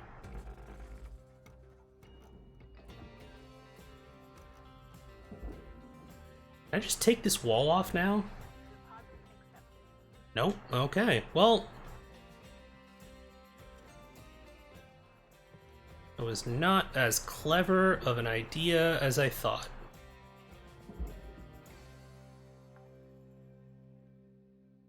Let's see. Let me catch up on chat here. Little did Vince know the latest update added space whales. We could use whales! They turned this into a jump scare game while you weren't looking.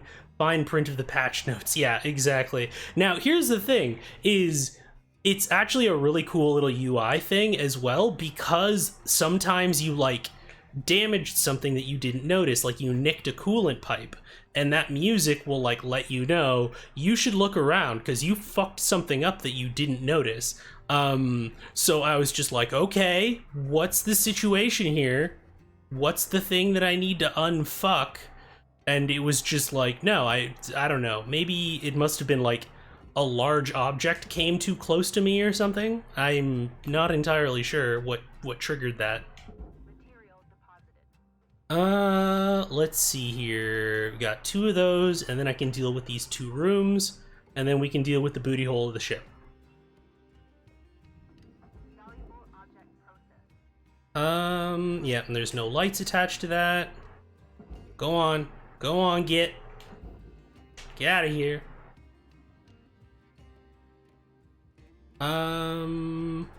Here we go.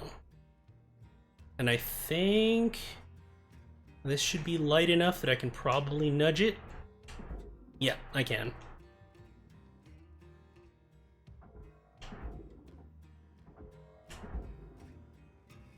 But yeah, it's like, it's cool looking at something like this and like knowing that there used to be a whole ass ship there, and you know, you can see a visual representation of the progress in the task that you were doing, and it's just very satisfying.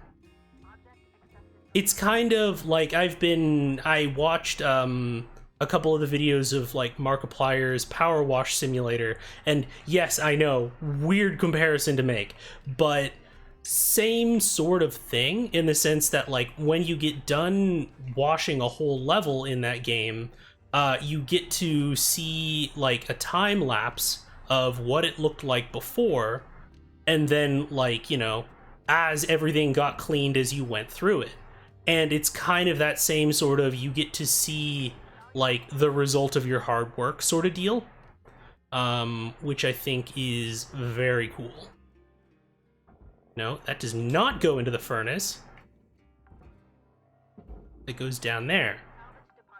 Don't you fucking lie to me, game. Furnace. Those all go to the barge. That goes to the barge. That goes to the barge. I'm just gonna fling all these out the door.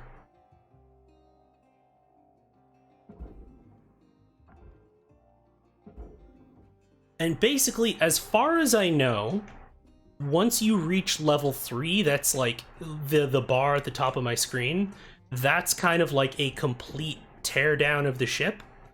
And then, as far as I can tell, everything after that is kind of bonus. And you know, you benefit from doing it as fast as possible so that you don't have to pay all of your like exorbitant rental fees more than once. But you get extra like credits that you can use to buy upgrades from, you know, being extra thorough and getting all of these little details over and above what like the meter is. As well, you'll notice, if some of the people who were here for my earlier episodes of this game, you'll notice that they don't do work orders anymore. Like specifically like harvest this part. Partially, I think because they mostly ended up being the same anyways. It was like, oh geez, I wonder if they're gonna ask me to harvest the reactor or the thruster or 52 computers or whatever. And so it was just kind of like, well, okay, you know what it's gonna ask you for, but then it's like, if you get 49 computers and you don't know where like 3 of them in a frickin' 747 equivalent ship is, and then you're not able to fill out the work order because you didn't get those 3, but you spent time doing 49, then it's like, again, frustrating. And again, it kind of evokes that question of like, if you have a thing in a game, what purpose is it serving? And it's just kind of like from a world type level, like, you know, it makes sense. You'll have a work order for X and Y object or equipment or salvage or whatever. But from a gameplay perspective, it's very repetitive. And so it's like, if it's not serving the overall gameplay loop, then it's a good thing to review whether or not you need to actually keep it. And that's something that I think Focus Home Interactive kind of did with that, and they've replaced it with this much more streamlined, just you need to salvage X percentage amount of the ship in order to like have your quota filled, essentially. And yeah, I think that that's another example of like a change that they've done, and also kind of an example of why I like a good early access game, because you get to kind of see these changes in these processes in real time. So yeah, it's kind of cool to get your like the nose under the tent, so to speak, of refining, guessing, and checking that like your game is delivering the experiences that you originally designed it to do. Okay, let me... Oh, okay, I didn't mess up that poster. Good. God help me. The reactor, ooh, nothing. God help you if you mess up a poster. I might be able to slice this off, but I'm gonna try and get rid of these first, because they're probably like holding something attached to it or some bullshit. Okay, so you all can go over there, or you can just float around like jackasses. That works too. How do I want to do this? Because I need to fish that like over here. Well, that didn't work. Go there. That's a desk. Now they're floating between each of the rooms. Okay, cool. Can I... I'm trying to figure out if there's something I can cut without wrecking the whole thing. Like, you know, which walls I can pull off. And I think the answer is that one. Woof! Laser cutter's looking spicy! That should do it, I think. I might cut that pipe. Hey, I didn't do it. I didn't ruin everything, yet. The night is still young. Let's see here. It's a cool feature. I like watching House Flipper for that progression as well. Yeah, I've noticed that there is kind of an increased popularity of those sorts of things. Kind of, and you know, this is just me conjecturing at this point, but like, you know, with the amount of chaos that like people have been having to deal with, what with COVID and everything, having something that you can just kind of predictably go through the process of and see your like the satisfaction of your work at the end of it, I feel like is a need that has been or a demand that games in 2020 and 2021 in particular have really been catering to more often, which I think is very cool, because you know the incentives to make games that are maybe not as centralized, for instance, on violence. It's always interesting to see the things that nudge the direction of the industry in one way or the other. And, you know, to say the least, I feel like the pandemic is one of those, at the risk of saying something very obvious. Boop, you go down there. I'm slightly salty that I'm gonna have to go and back and get more tethers just to deal with this one piece.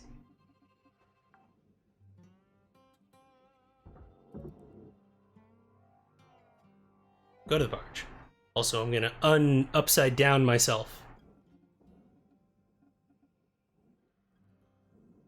Random question. Is me doing my, like, making up a word in upside downing myself made me think of something. When I was a kid, you know how, like, you know, you're a little kid, you don't know how to put clothes on properly, and you put something on inside out. My dad he would call something like, he would tell you that that it was inside out, but he would call the correct way of wearing it outside right. So it'd be like, no, no, no, you got it inside out. What you want it to be is outside right. And I don't know if that was just like a weird thing that just he did, or if anyone else has a parent who used that expression. Cause like he had a bunch of those weird things. He was very like suburban, rural, like blue collar white boy Canadian. Like, you know, he's not technically a newfie, but like he's got a bit of that. He's got more than a little bit. He's got that kind of maritimer sorts of stuff. Like, you know, if you've ever seen like Bob and Doug McKenzie on like any of those sorts of shows, and just kind of like the stereotype of the Canadian hoser, or for those of you in the US, like Minnesotans would probably be like the closest thing that I could think of. They would just kind of have these like really out there, at least for me, expressions. I'm curious if anyone else had that experience too. Is there anything else in here? I don't think there is. Is there another panel? Nope. Okay. Outside of my dad calling people hosers, or my grandfather using "fuck off and die" as his favorite insult, no family expressions I can think of. It's very creative, Crow. It's just kind of like, ah, yes, my grandpa's old favorite expression of "fuck off and die." That makes me laugh. That's awesome. He said, not laughing. Okay. All right, you go into the furnace. Yeah. Yeah, we're just doing this. I feel like I just refilled my fuel levels. I need to get like more efficient thrusters or like a higher fuel capacity or something, because this is some bullshit.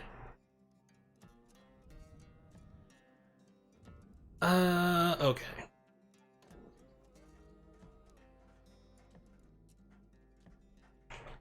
And I think that ought to do her. And then you can go... Oh, no, you've broken into two pieces again. Oh, now, you see, that's too many walls right there. There we are. There we are.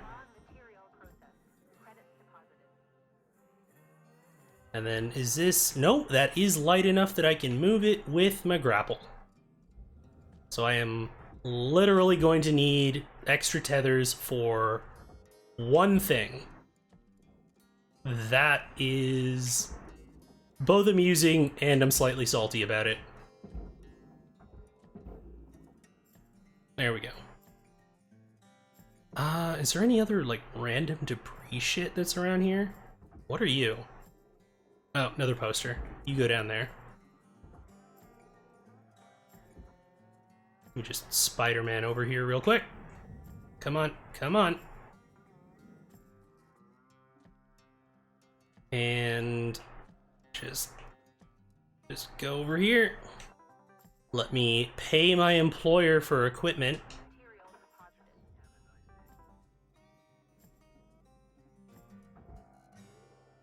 Oh, no, that's not what I wanted. Let me just attach to one of these and swing by. There we go. Okay, okay, okay. Hold on there. Hold on there. I could have literally just left that attached. That's, alright.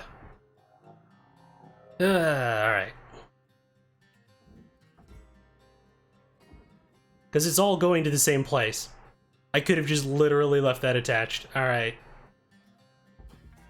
Whatevs. Let's do it. There we are.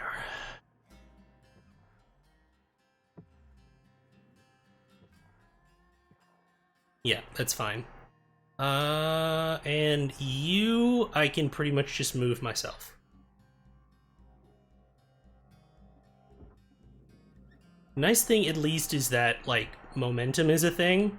So if you manage to swing something, you can take advantage of that acceleration. and actually get it moving pretty fast.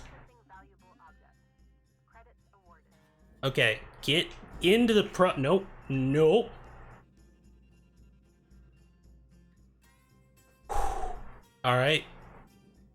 That could have ended a lot worse.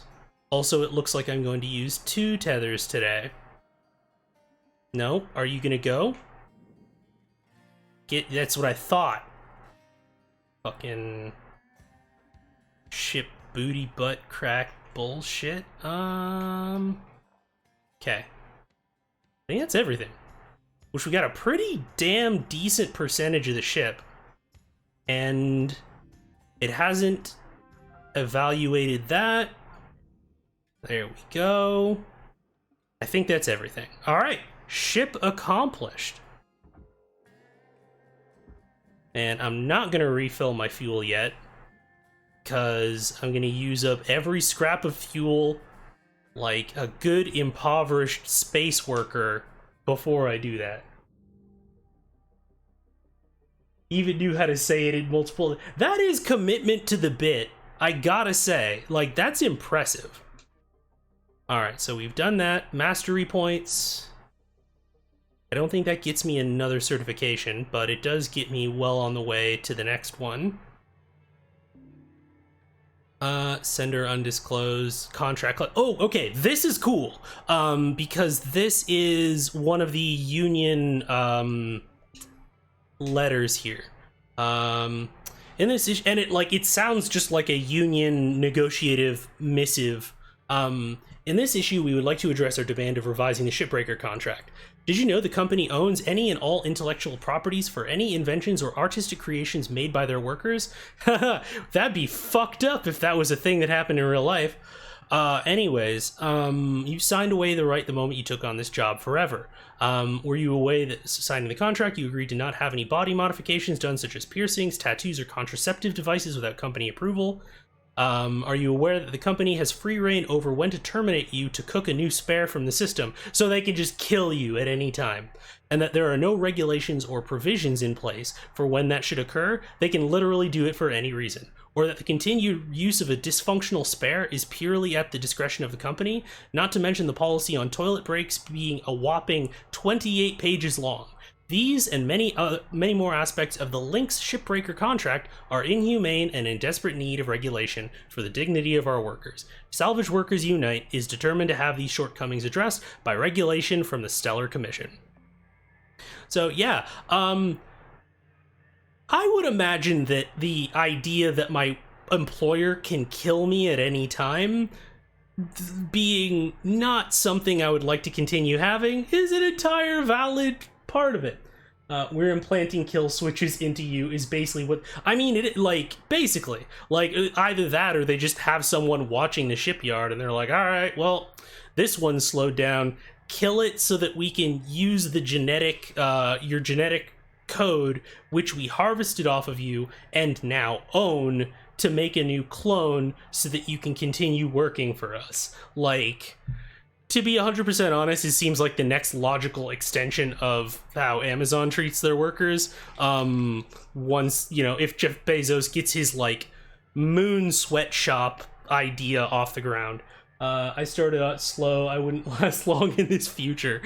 Yeah, it's pretty rough. It's pretty rough. But, I've said before in Dishonored and in Control in particular, I respect how the narrative designers who work on these games are able to replicate a certain style of writing for different kinds of in-game text. For instance, in Control, you have these kind of scientific documents and procedures for experiments and things like that look straight up just like something that I read in university a number of times. And things like this, if you read up on things like the labor movement in the U.S. Things like the Triangle Shirtwaist Fire, which you absolutely should if you don't feel like reading. The podcast Behind the Bastards did an excellent job on their episode on it, and things like that. You can look at like these workers and like union pamphlets and like all of these sorts of things, and like that thing that I just read very much sounds like something you would read in one of those. And so like being able to replicate a certain discursive style, I think is a skill that is maybe like underappreciated, or not even underappreciated, because if you don't know something exists, then it's kind of hard to give it its due credit, I guess. But it's something that really helps kind of make the whole world feel more immersive. But yeah, no, really cool stuff. Let's see. Yeah, I need to repair you. Cool. And all of you are gonna be good for a little while at least.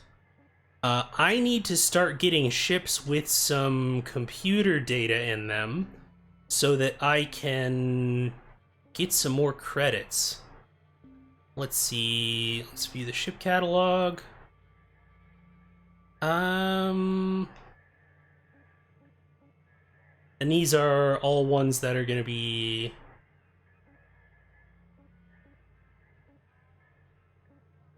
These are all worth less. This sucks. Alright, fine. I guess y'all are gonna see a, what a mackerel looks like. What's the most... I mean, I guess we don't have too much time left in the stream, so doing a smaller ship that'll fit as well.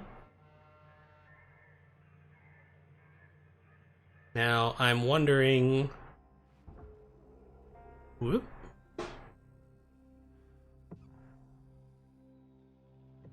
Yep, it's pressurized, so that's gonna be very interesting. So where's my airlock? There's the airlock. So I am first. If I decided to cut into the ship right now, it would fully, like, if you've ever seen like videos of explosive decompression, that, like, it would just, and it even gives me like a danger notification here if I aim my tool at it, essentially, because I can just pull this door off essentially. So let's that. Airlock pressure levels dropping. Do it for the lulz. Maybe we'll finish off the stream with an explosive decompression. Airlock pressure levels increasing. You know what I should have done is I should have just like busted the doors. Oh hey, look. Data drive. This is where you get... Oh. You want to see something special? Take a look at that rail gate. Can't see shit. I'm inside the ship. Also, if I cut through this, I would just blast myself out of here. Let's see. Yeah, way to tell me about the thing when I'm inside the... Okay, cool. Whatever, man. Times I see that rail gate fire, it never ceases to amaze me. Could be you one day. And now that part's... Air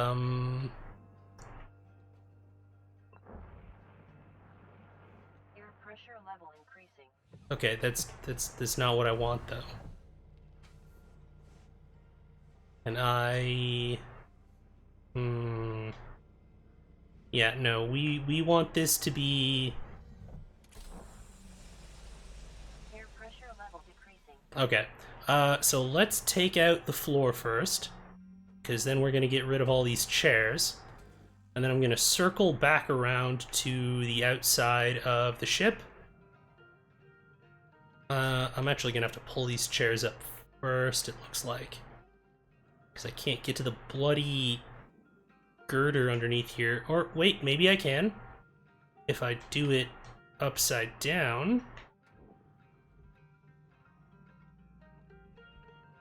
Yep. Fuel levels are critical. Yeah, nailed it. There we go. There we go. So once I uncouple this and am in front of it in a way that I can not have it run into shit.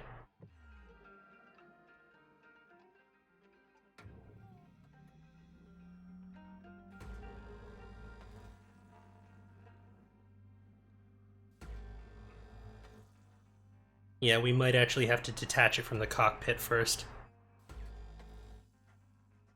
Which is fine. We've done that before.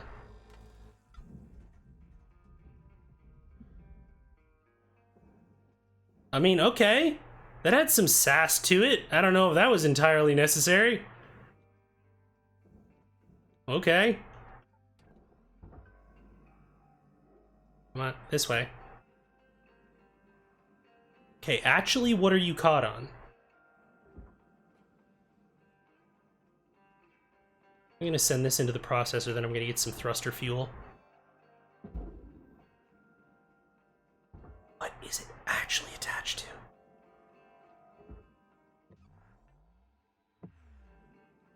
There's a single railing. It's like a piece of the frame. That's what it is.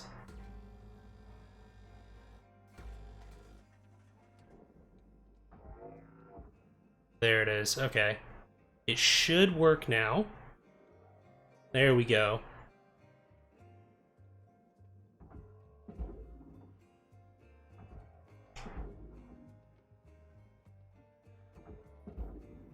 Alright, now we're gonna head back up to the shop.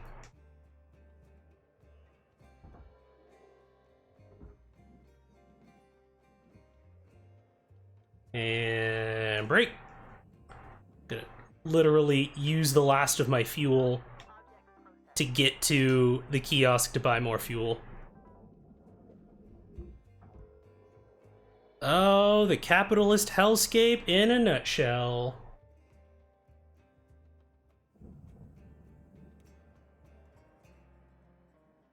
Okay, cool. So we have that floor panel out.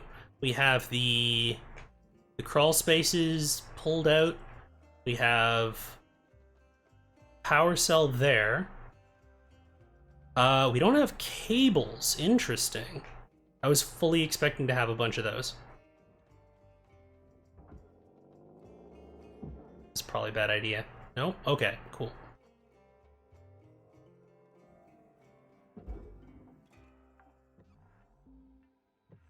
We're gonna depressurize the airlock. Wait, no, that's not what I wanted. Alright, well, looks like we're getting the explosive decompression, because that was the only... It was the only power source in the ship. That's cool. Alright. Or maybe I can probably just do that last, honestly. Because it's just gonna fire itself off, which is gonna be hilarious, don't get me wrong. But I don't want it to... So, alright. The ideal scenario... Well, I mean, the ideal scenario would have been for me to not pull that, like, power cell off yet, but hey, we're past that point. Can I hit all of these at once? Not quite. Okay. The ideal scenario for this, I think, is gonna be if I pierce it from this side, because yeah, as soon as I get rid of these,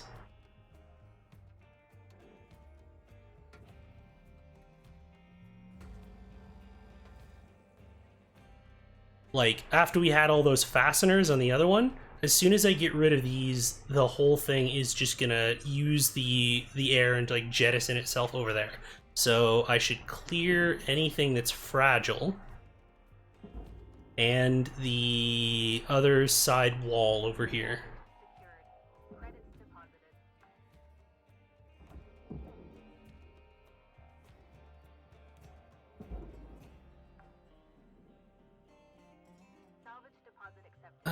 Okay. And chair.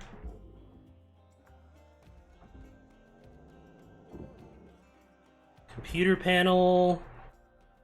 Cargo. Salvage secured. Account credit applied. Listing off the things. Just Randy Newman sitting on the side of the road singing about what he sees.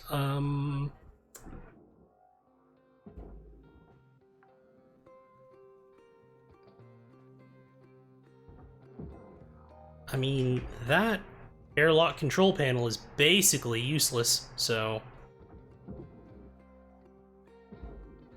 let's get rid of that real quick.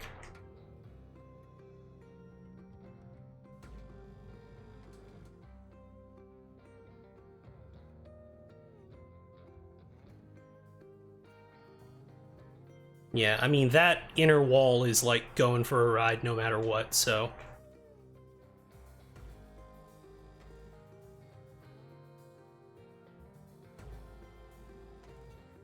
Alright.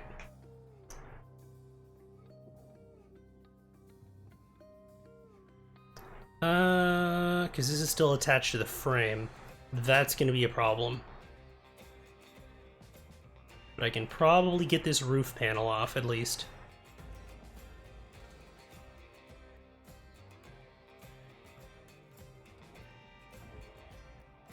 There we go. And then if I can at least clear these other pieces away, that should at least minimize the amount that I lose. Because I'm gonna lose some portion of this. There's no way around that.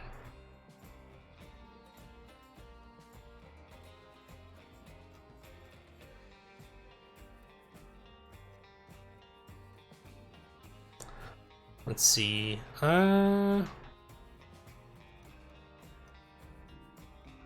valuable objects. Credit awarded. Alright. Alright, team. Oh, actually, I might...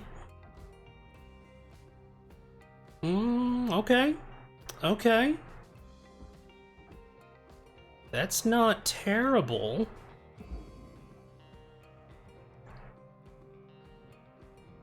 Oh, wait. Wait. That doesn't make any sense. Hey!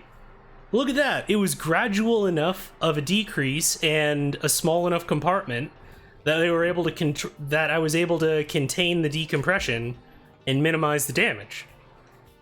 Well, how about that? Look at that. I was fully expecting disaster, so that's a pleasant surprise. There's no air in it, asshole. What is... There's nothing... It's literally a wall. There was no... Alright, cool, whatever. Anyways. That makes no sense. That makes exactly 0 sense. It's hilarious, but it makes no sense.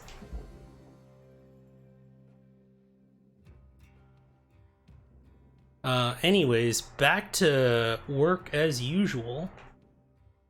Let's see here. Valuable object processed. Credit awarded. I might be able to get a bunch of these in one go, but I probably want to remove the fuel tank first. So there's a flush switch. Okay, and there's a computer panel. Okay. So, this is also the first time that we've dealt with a fuel tank or an engine flush switch. So, let me just double check that room isn't pressurized.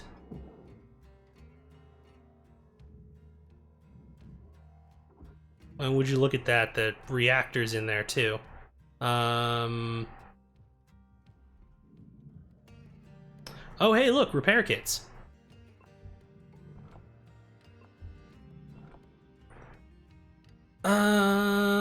Okay.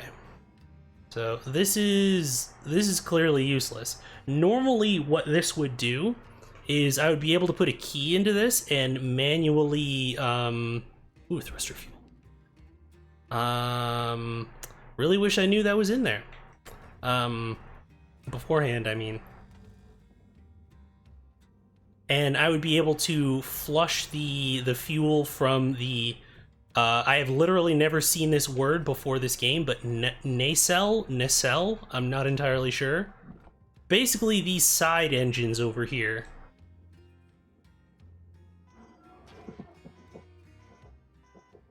That bad boy right there.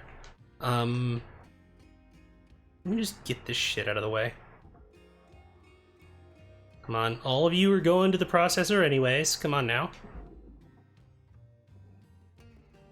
Like that guy. So basically, if I try and take it apart right now, it will explode.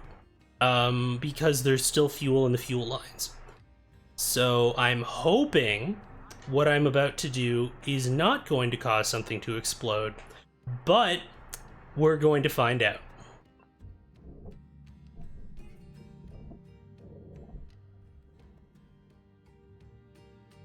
Cool. All right.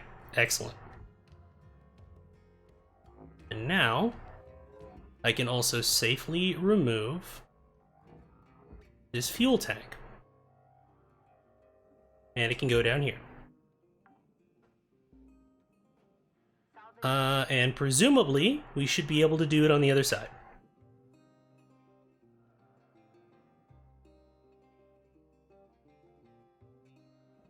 And once we do that, and once we remove these, we'll be able to detach those nacelles on the sides there.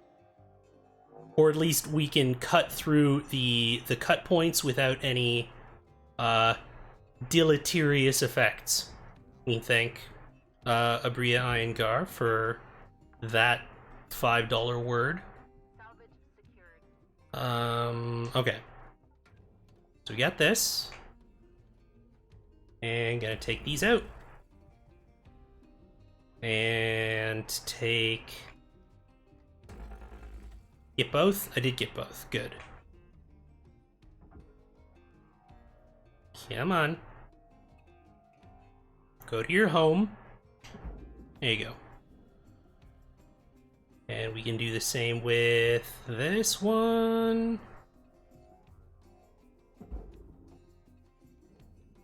Excellent. Okay. Now, let's play a game of how many of these cut points can I hit in one go.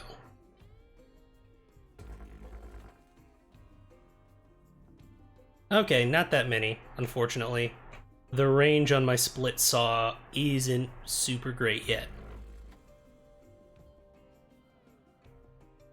Oh, we got 3. That's not bad.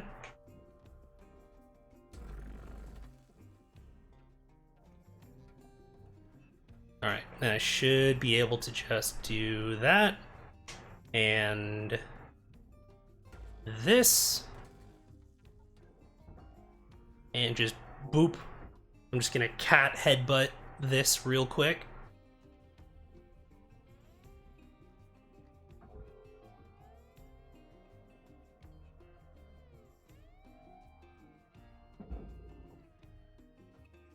You know, it's wild the things in this game that are actually really light and the things in the game that are really heavy. Because, like, that's a whole ass engine right there. So I'm real surprised that it's just kind of like, yeah, no biggie. Your grapple can handle that. Deposit accepted. Credits transferred. Okay, I need to slice that off.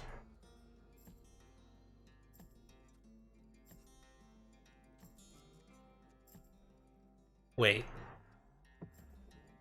Oh, wait, the...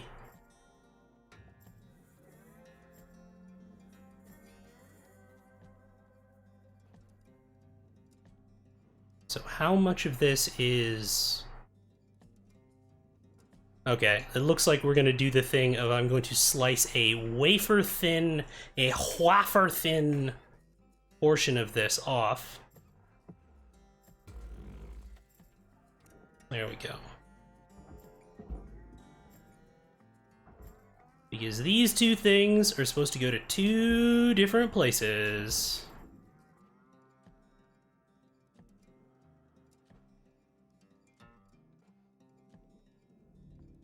Deposit accepted. So the fuel has been removed from the thruster. So this should be okay. But we're gonna find out momentarily.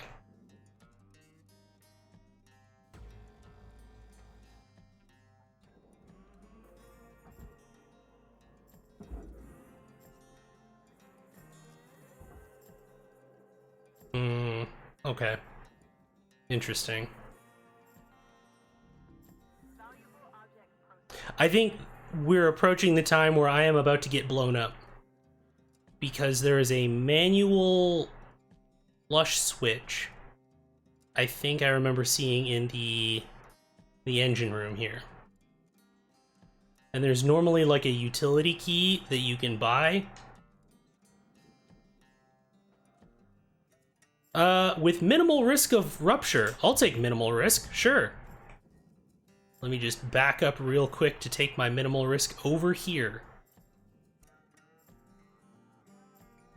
Hey, look at that, didn't blow up. Deuces. I might as well cut these while I'm over here.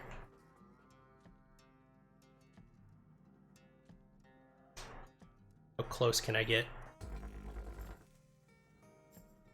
Hey, that wasn't bad.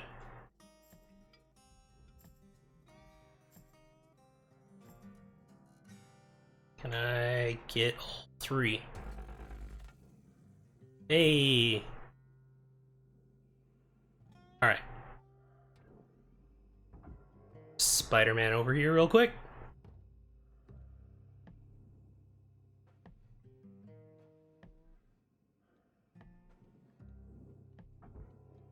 There we go. Look at that. Minimal risk of rupture. There it goes. Okay. Salvage secured. So that, I think, does it for the most dangerous portions of this. The rest of it's just cleanup.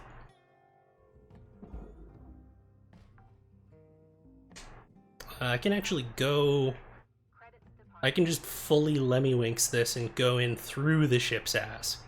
There we are.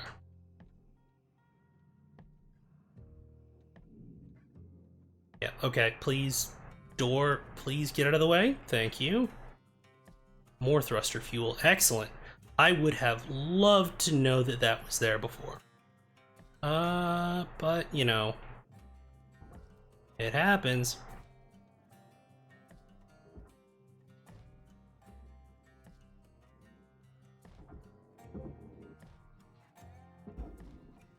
Alright, and now you go into the processor over here. Account credit applied. Excellent.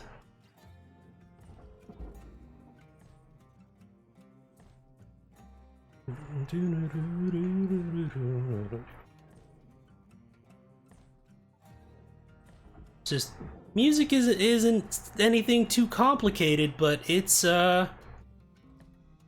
chill beats to break ships to. Object accepted for processing. Credits deposited. Wow, I've only reached the first portion. Excuse me.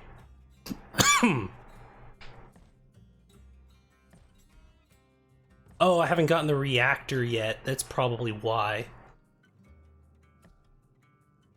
Well, I'll have that in just a moment.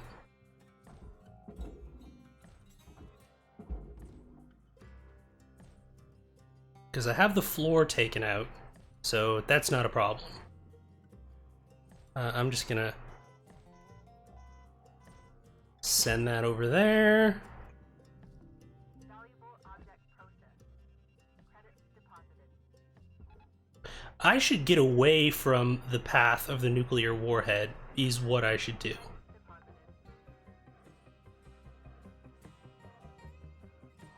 There we go. That's a big old chunk.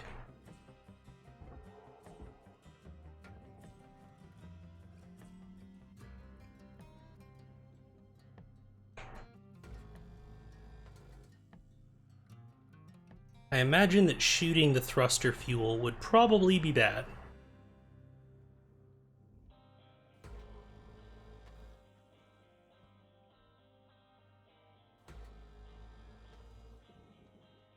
Okay, yeah, and all of this is pretty much just management at this point.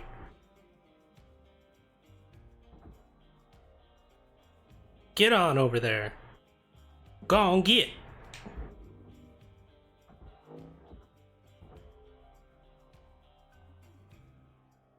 There you are.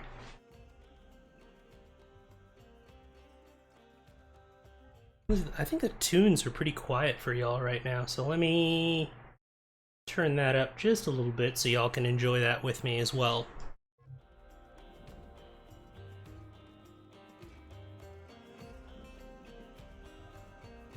Okay, and is this more? Nope, that all goes to the processor. Okay, cool.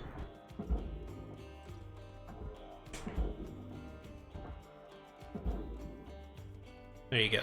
And same with you. Processing valuable object. Credit awarded.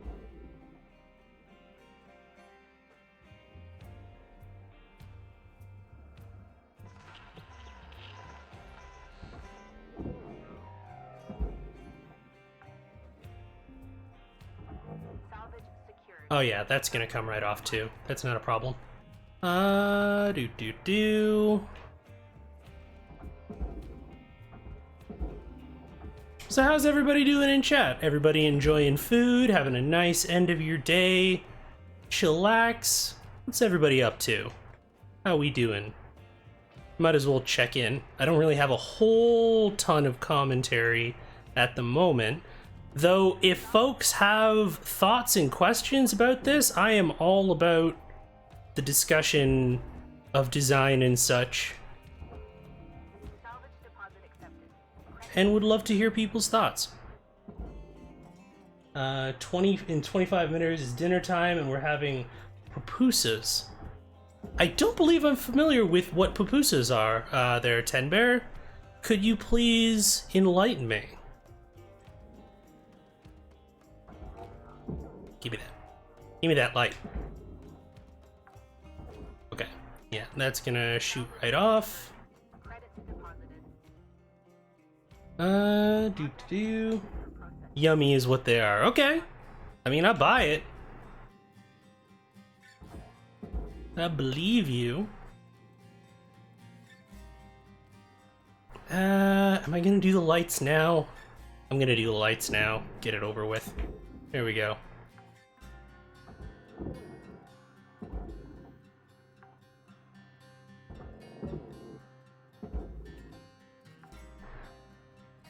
I like having a ship where I don't have to use a whole ton of tethers, and like my grapple moves almost everything.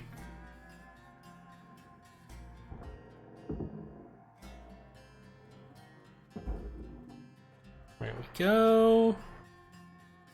Salvage Now to fire this in a general that-a-ways direction.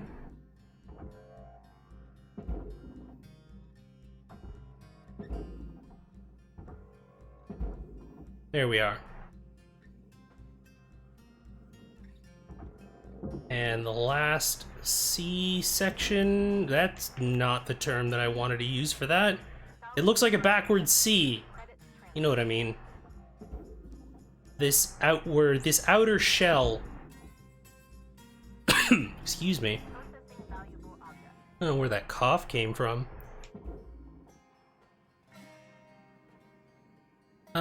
Got that. I just need to take the roof off. And then the tuchus of the ship is the technical term. No, okay. For real? Get down there.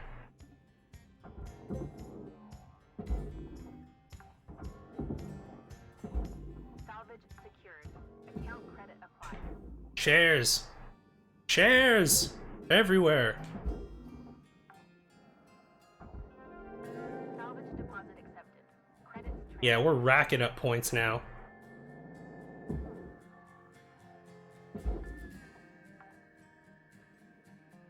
Yeah, and we can tear some stuff off the roof. Why not?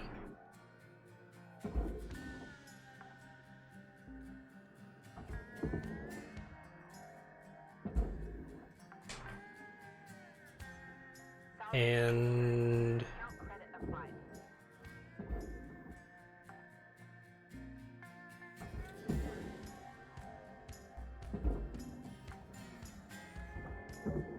Salvage deposit accepted. Credits transferred.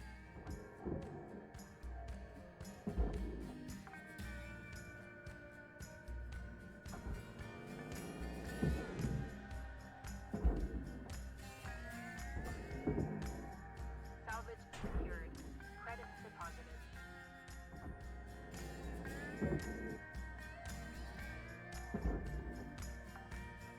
and we're almost done with all the stuff in this room.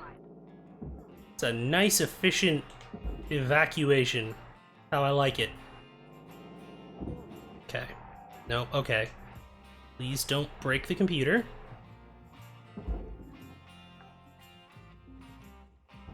Salvage deposit accepted. Credits transferred. And I'm just gonna grab this real quick. Look at that. Free refuel. Don't hate that at all.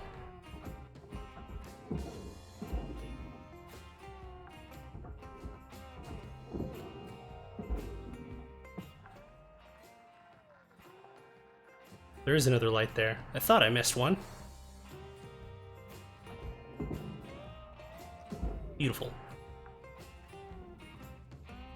Okay, so we have this. And then there's a couple of nanocarbon panels up here. But there's also that one that I'm pointing at right now. And that's gonna go in the furnace. So I might actually not even cut that. And just send the whole shebang. Like, send it with the rest of the chassis of the ship. And just, you know, save myself a little bit of time. Especially since we got, what, 15 minutes left? We can knock this out in under 15 minutes, it's not a problem.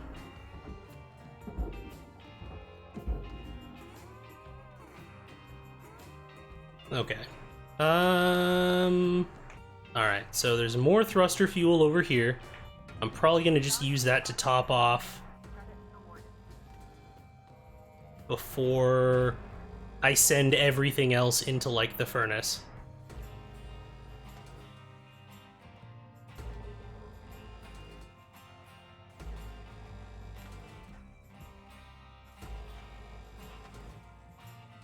So that way I can start my next shift with a full tank of gas.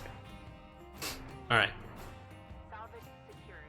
Account credit applied. Okay, so those fasteners should have taken the tuchus of the ship off. There's some lights. Is there another one over here? There is.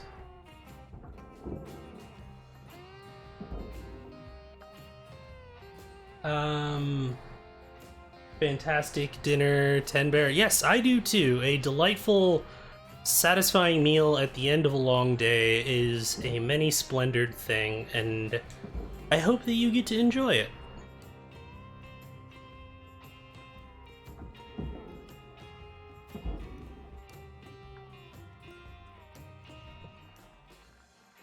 Okay, all of that, I think, is... Yeah, I'm gonna knock all of that away.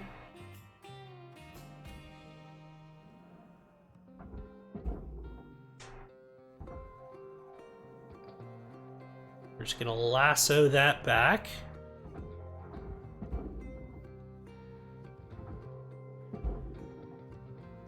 And that's gonna go into the processor.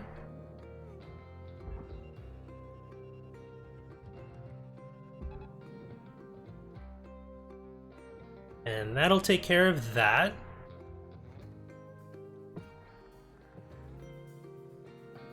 Oh, wait, there's a... excuse me. Control panel over here.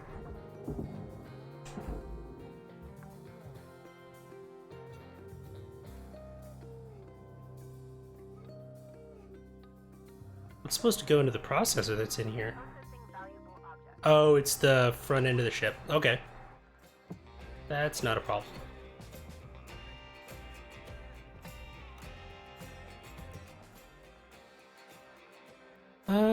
Yeah, I can pretty much leave that and then just take care of this.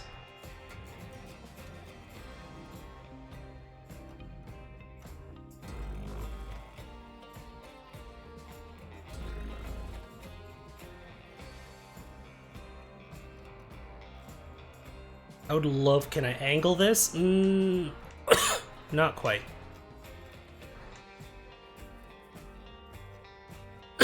Oh, Jesus.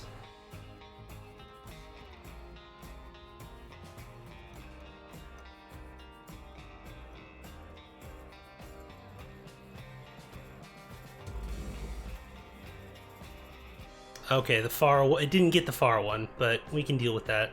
That's fine.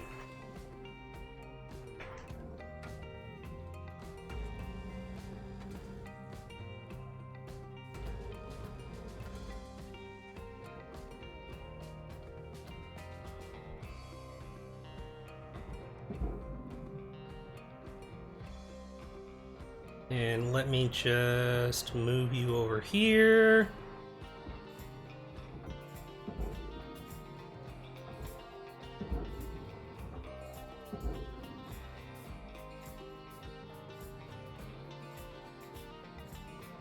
And we got another light.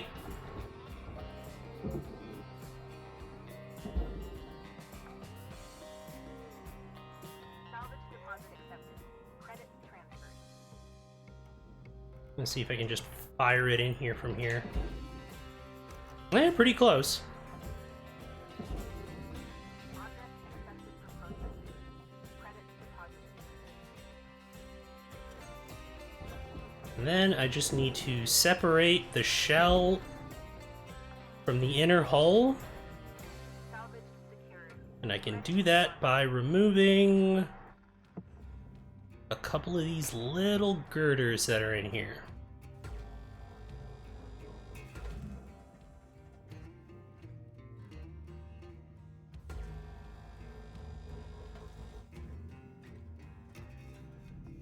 Valuable object processed. Credits awarded. Oh, no, firmly grasp it. There we go.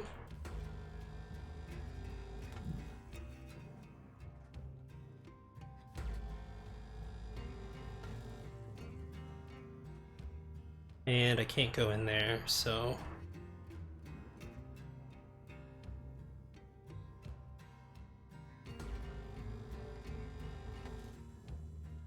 And this is just gonna shoot off in a second, I think. Nope, okay. So I need to get the atmospheric regulator out of there. It's pretty much all of the electronics, honestly. And there's a power junction box. Salvage deposit accepted. Credits transferred. That goes down there.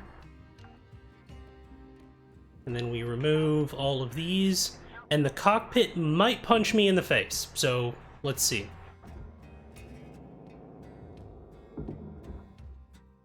Because this is one of those weird, like, object relation things where these often, like, the storage bins anchor the walls of the ship together. So, let's see.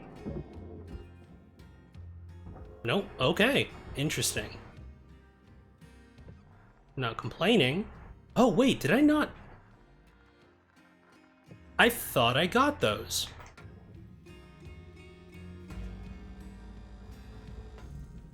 There you go.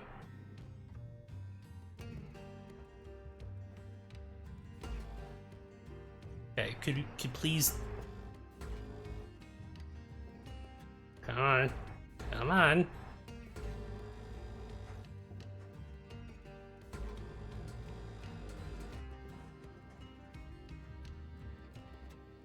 This thing getting jostled about is making it a little bit of a pain in the butt.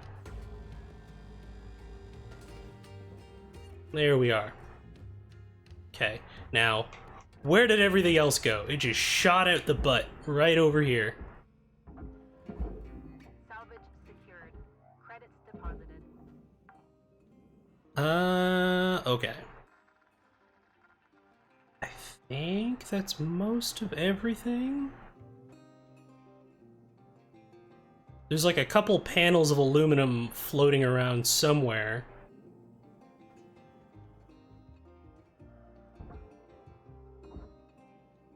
There we go. That's one of them.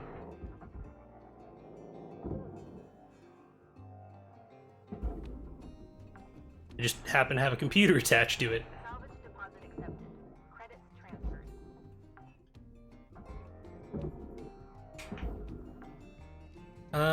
Okay. And is there still a light attached to that? There are several. Okay. Exactly one that is still operational.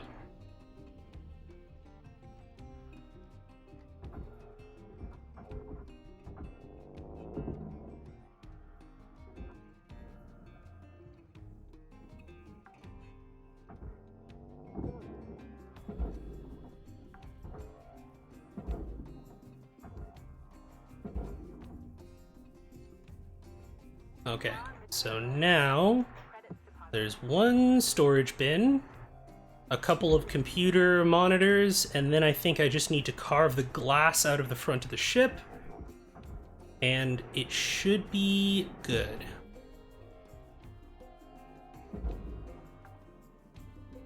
And then I can just attach a tether to, like, the back end of the ship, and it should be fine.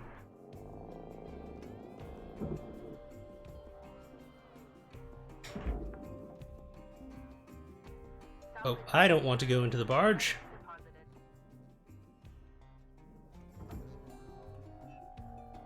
Yeet.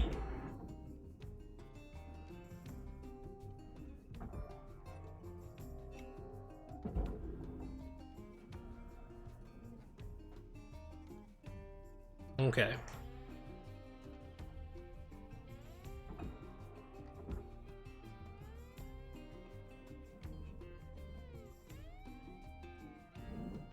Now we bust out the split saw. And I should be able to do this, if I do it correctly, in 4 cuts. Come on. Just need to get all 3 planes of it. The plane of the pain, if you will. Because it's glass. Get it? It's just... Never mind. Okay.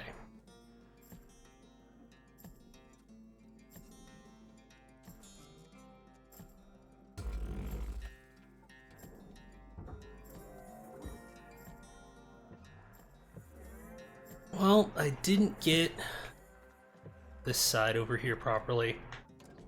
Well, that's not too bad. That's easily corrected.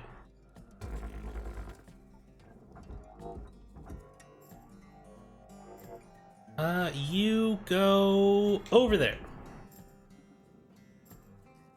And now you... Deposit accepted.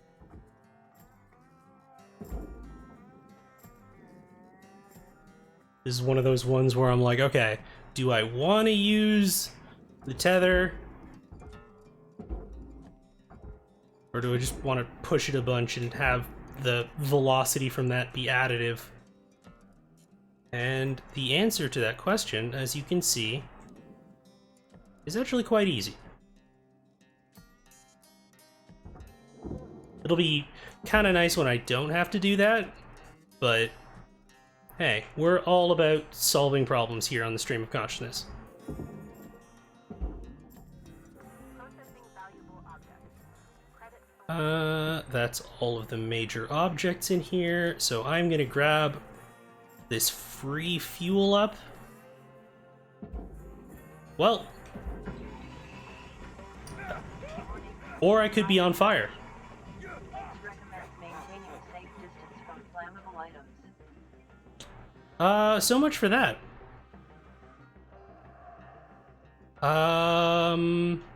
Anyways.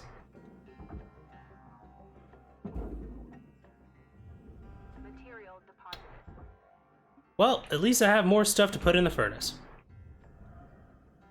Alright, so... tether... What is that crossing?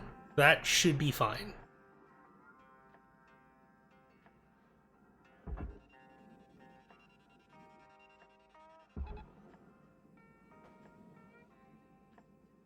Okay, I'm probably gonna lose a little bit of it for those sliding doors, but frankly, I'm terrible at keeping the sliding doors.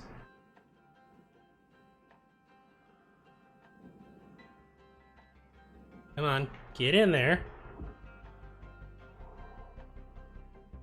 I'll be slightly annoyed if I'm gonna have to burn another tether on this, aren't I? Caution. Tether supplies Yeah, I am. Okay. But hey, we got it in one piece. That's not bad. 'Cause yeah, I'm gonna lose the sliding doors, but I think that's about it. Yeah, there's a little bit more on the red bar over there. The dislike bar is getting slightly larger, but honestly, I feel like I can live with that. There are 2 chairs over here. Nope. Nope. It's just aluminum. There we are. Is there any other random shit? Get some potato chips.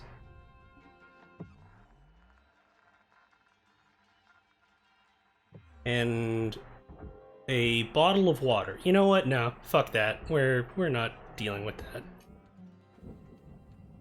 But I think that was under 45 minutes. That's not bad.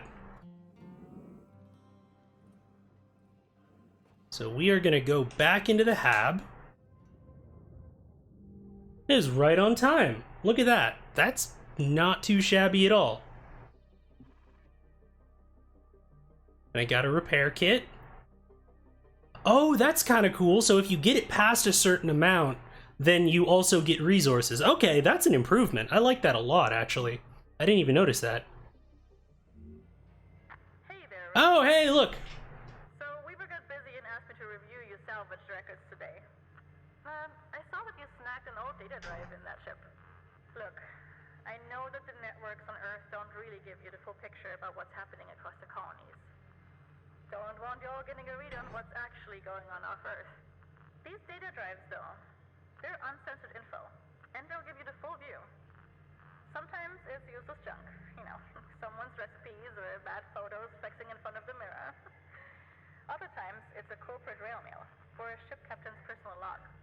Anyway, don't tell Weaver this, but I'm sending you some software to extract the usable data off these things. You'll see a new data recovery mode in your HAB terminal. Soaking in solar radiation tends to mangle most of the data, but you should be able to pull a couple of intact files off each drive. Hopefully, it'll give you a better sense of the wider world. Warts and all. Have fun with it. Later, Rook. Sick. Love it. So that was something you were able to do right off the bat in the earlier builds of the game. But I like... They've really kind of grounded it in... You know, you feel more a part of the world rather than just like an observer of things that are going on within it, because of all of these characters talking to you.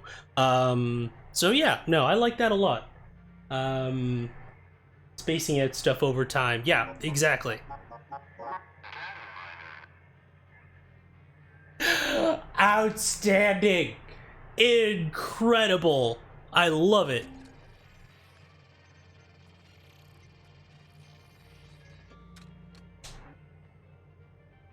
Okay.